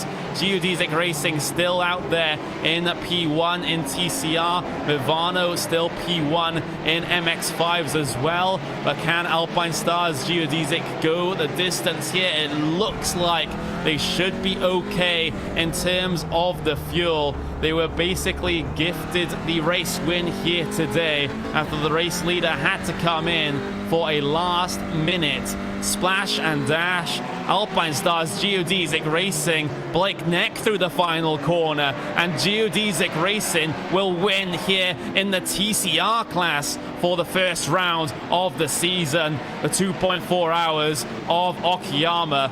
Brilliant race from them. And then we look back, further back in the shot, to Mivano Racing Team. They started final row of the grid, but they were able to haul themselves up onto the top spot of the podium. It's a 1-2 for Mivano in that MX5 class. Brilliant performance from them as well, as we had an absolutely brilliant race here today at Okayama, Nolan. Absolutely. Just, again, a non-stop thrill from start to finish, just like the first season was that ran through the winter and into the spring. And now we have had another start to what is going to be another fantastic season. And congratulations to all the drivers for winning in their respective classes. Such a close call for Blake Neck, who we cannot discount as well, because like, the impressive 20th to first drive, Blake Neck, who won the TCR class, he went from 45th on the grid to 18th. That's nearly 30 spots that he made up to win his category when he took the lead because the leader had to make a splash and dash pit stop. Yeah, brilliant stuff indeed. They were getting close to make a battle of it for the TCR race lead, but they didn't even need to battle. Their competitor having to go down onto the pit lane, CXR having to take the late race splash and dash. They will end up finishing P3, but given the right circumstances, it could have been P1 for them. Here are your unofficial race results then for the first round of the ClubSport Series. Season 3, Hell Racers P1 in your sport class, your Porsche 911 Cup Car class. 3.1 seconds over Gold Racing Team Red. Racecraft Esports Slide will get themselves the final step of the podium. Meraki Racing will just miss out in that respect. They will finish in P4 with Team Hell Media P5. DGFX 49 Motorsports in P6 with Artifact Racing recovering into a P7 after those early race penalties. Huge ass Porsche similarly penalty stricken. They finish in P8 with Northside Racing in P9. RevMatch Esports will round out your top 10 in sport class. Slow Racing Esports Team 2 will finish P11 with German Sim Racing Green in 12th. NAB Racing in P13. H2 will finish 14th with DGFX 49. The number 47 car in P15. Team Hell Media number 60 will finish in P16. SRT Esports Green P17. Fisher Motorsports will finish 18th and Gold Racing Team White 19th. Project GT1.de will round out your top 20 in class. Then you look to the TCR class. Alpine Stars Geodesic Racing taking a bit of a surprise win, it has to be said, up 23 positions from where they started, and in the final 2-3 laps they saw that CXR Project Black had to come in for a splash and dash, and Geodesic were able to go the distance and take the race win here today by 5.5 seconds over German Sim Racing Orange. CXR Project Black, the car that had to come down in, they are able to grab themselves a podium spot, but it could have been the top step for sure, as SimRC ClubSport in P4. VEC Sim Racing P5 with Gold Racing Team in P6. Full Send Racing P7 with Graphite Racing P8. FAC Auto Tech Sim Racing P9 as Element Sim Racing will round out the top 10. Team Vikings will finish 11th with Graphite Racing in 12th. Real Pixel Motorsports P13 with Artifact Racing in 14th. CXR Project Black 15th. Evolved Racing Team Red in 16th. SRT Esports Team E-Team Brit and Real Pixel Motorsports number 112, and Full Send Racing bringing things down to P20 in the TCR class. And then the last couple of runners there, huge ass Audi. You've got the AOD racing cars, both of them P22, P23, German Sim Racing Cyan and VEC Sim Racing rounding out that TCR field. And then you look at your club class, your MX5s. Mivano Sim Racing Team, they get themselves a 1-2, the 381 getting themselves over the 54, at least in terms of the wrong numbers here today. And, well, the wrong numbers that had to make them, well, that made them start at the back of the grid here today, but seemingly hasn't phased them at all. Huge Ass will get themselves onto that final step of the podium. Rogers Mazda will get themselves P4 with Wilder Sim Racing Team P5, Kalaroff Racing in 6th with CXR Project Black in P7. Zikby Racing in P8 with Tri Racing rounding out your 9-car MX5 field. So that is going to be it in terms of the racing here in the ClubSport Series, but don't go away because we have the post-race show in just a couple of moments' time. The most realistic online racing sim ever made. This is iRacing.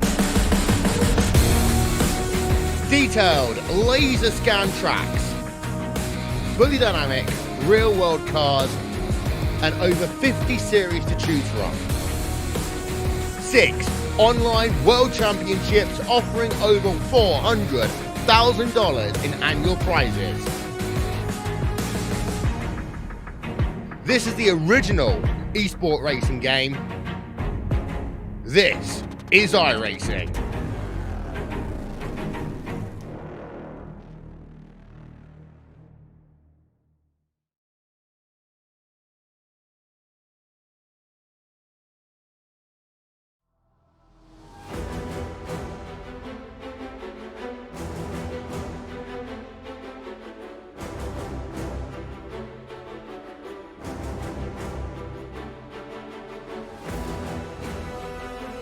A brilliant race to start off the season for Season 3 of the ClubSport series, brought to you by DGFX. We've just had 2.4 hours of Okayama.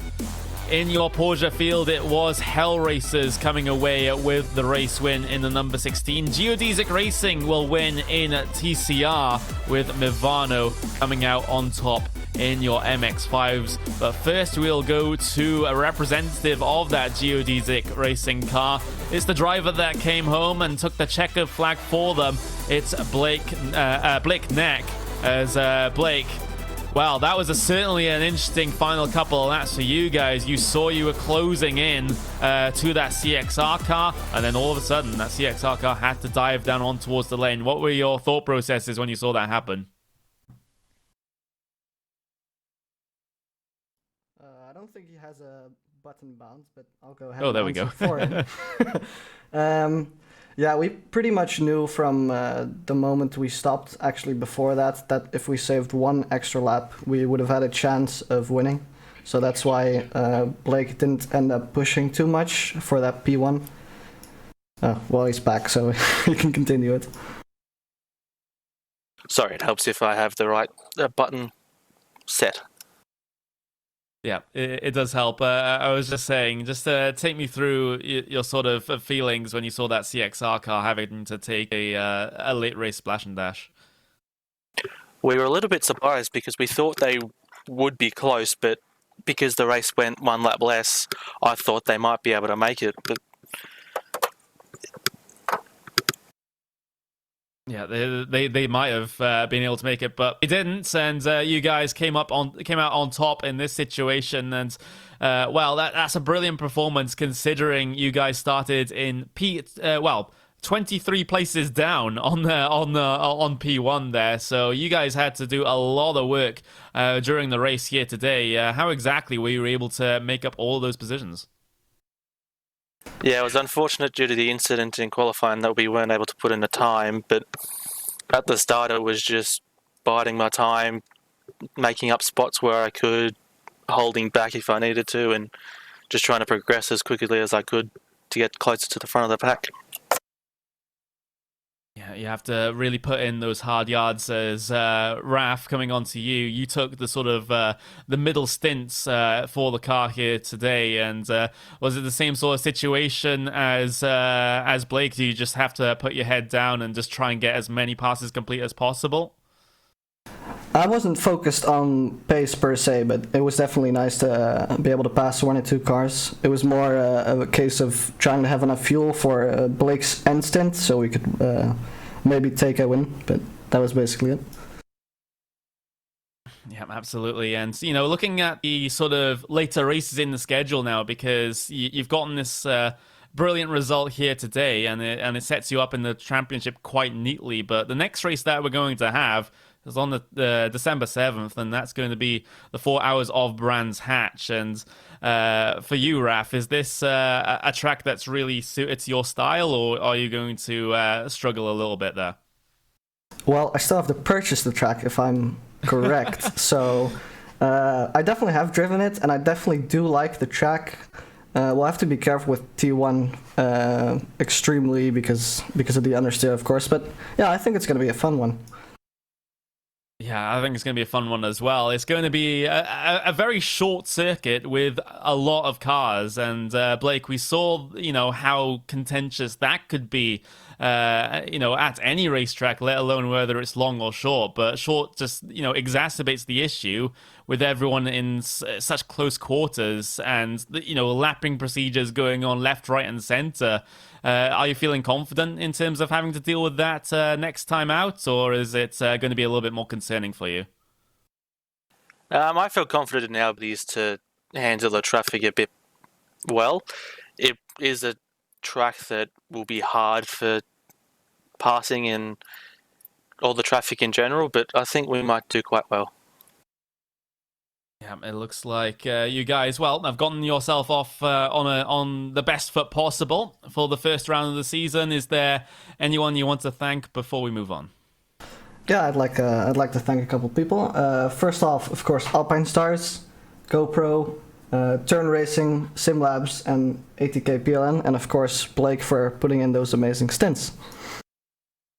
Well, there you go. Absolutely fantastic work. That was your geodesic racing car, the number 142, taking the race win in your TCR class here today. And Nolan, just overall a brilliant and textbook job from them. Absolutely, it was a phenomenal drive, from both of them to make sure that they could get it all said and done. That was just something it was a very good race all around, to say the very least.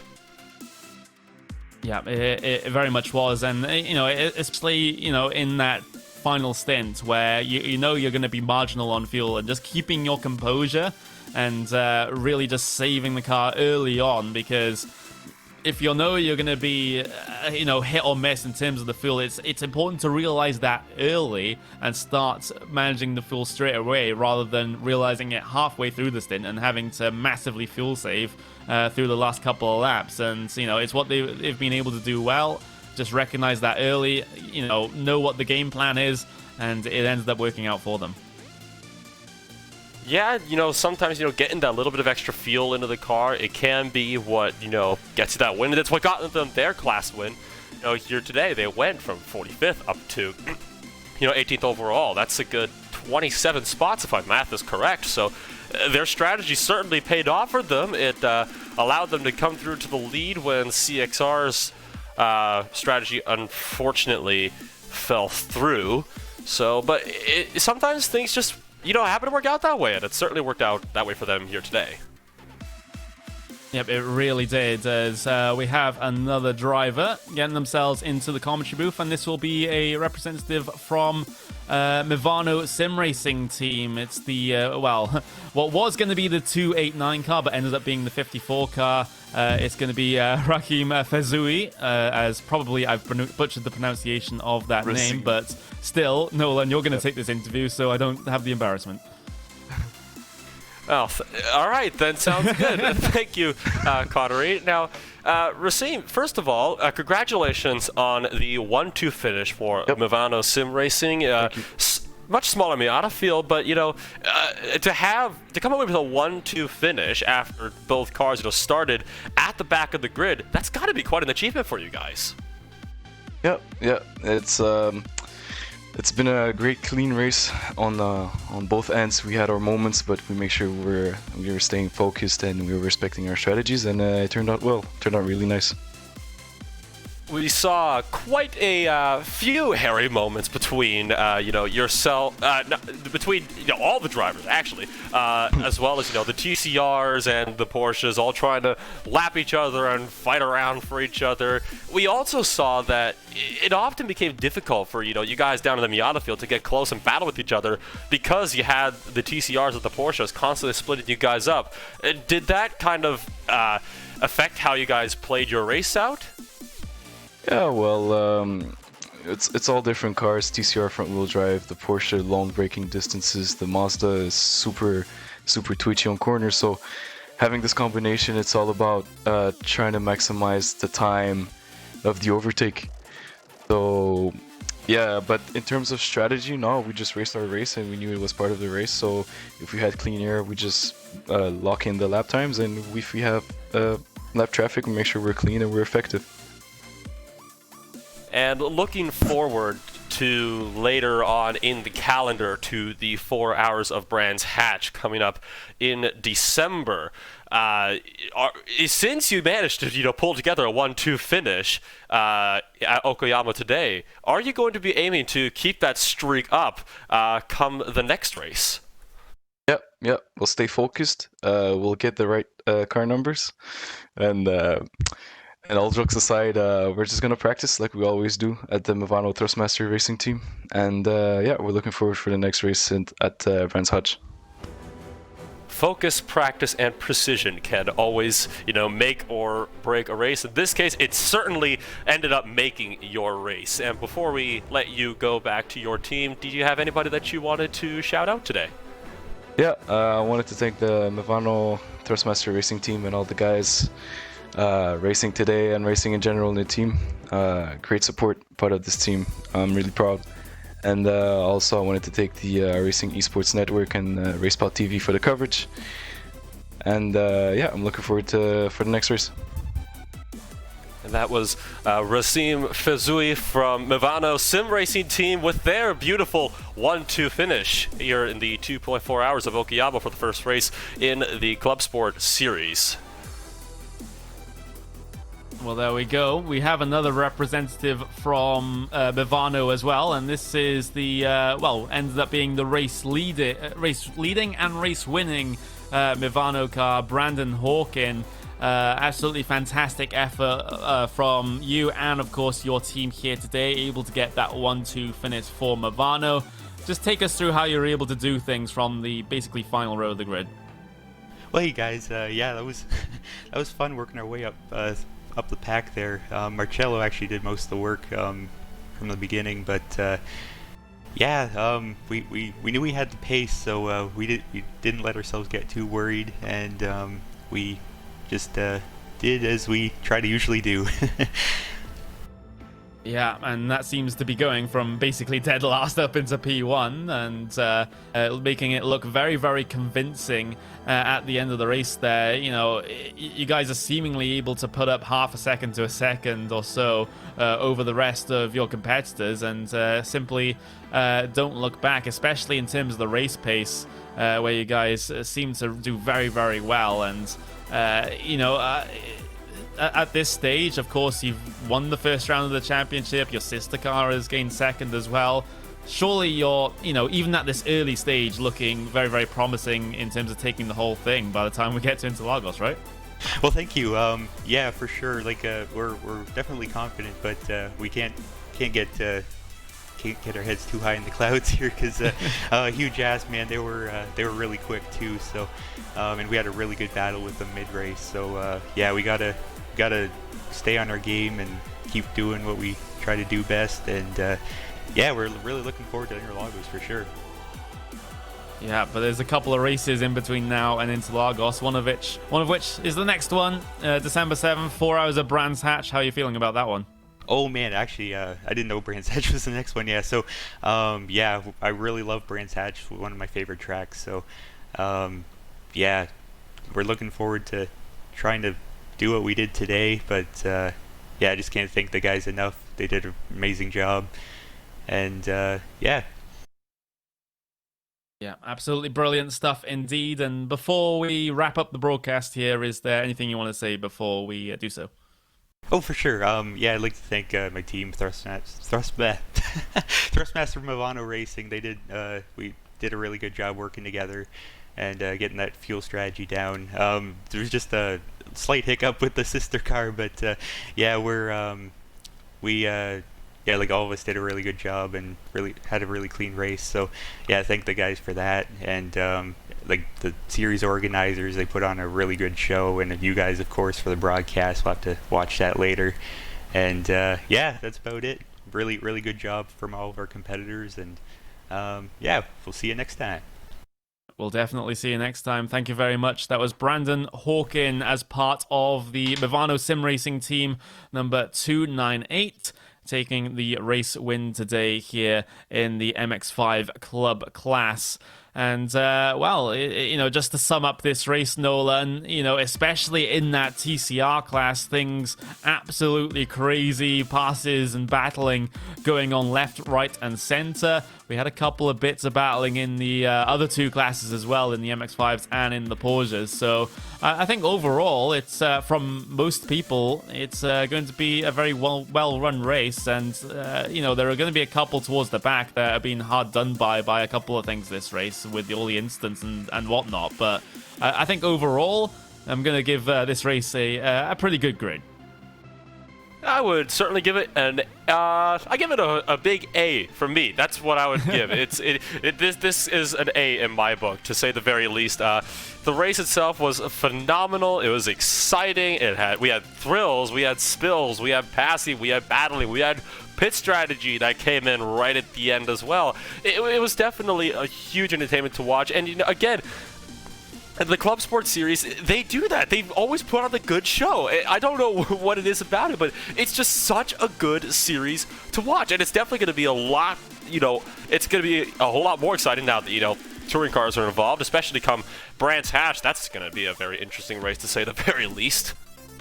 Oh yeah, that's gonna be an exciting one. I'm kind of jealous that if Justin comes back, he'll be on this broadcast for that one, because that would be absolutely insane. But best of luck to you guys for taking us through the coverage of that one. Of course, you have the rest of the schedule up on screen for you now. Mosports, then Barcelona, then Phillip Island, then Interlagos to finish off the 6-round season of the ClubSport Series Season 3. Race 1 in the books here, and it's going to be the teams of Hell Racers, Alpine Stars, Duzies Racing, and Mivano taking race wins in each of the respective classes here today. I've been Connery Maddock, and that has been Nolan Rempel. We'll see you guys in about a month's time.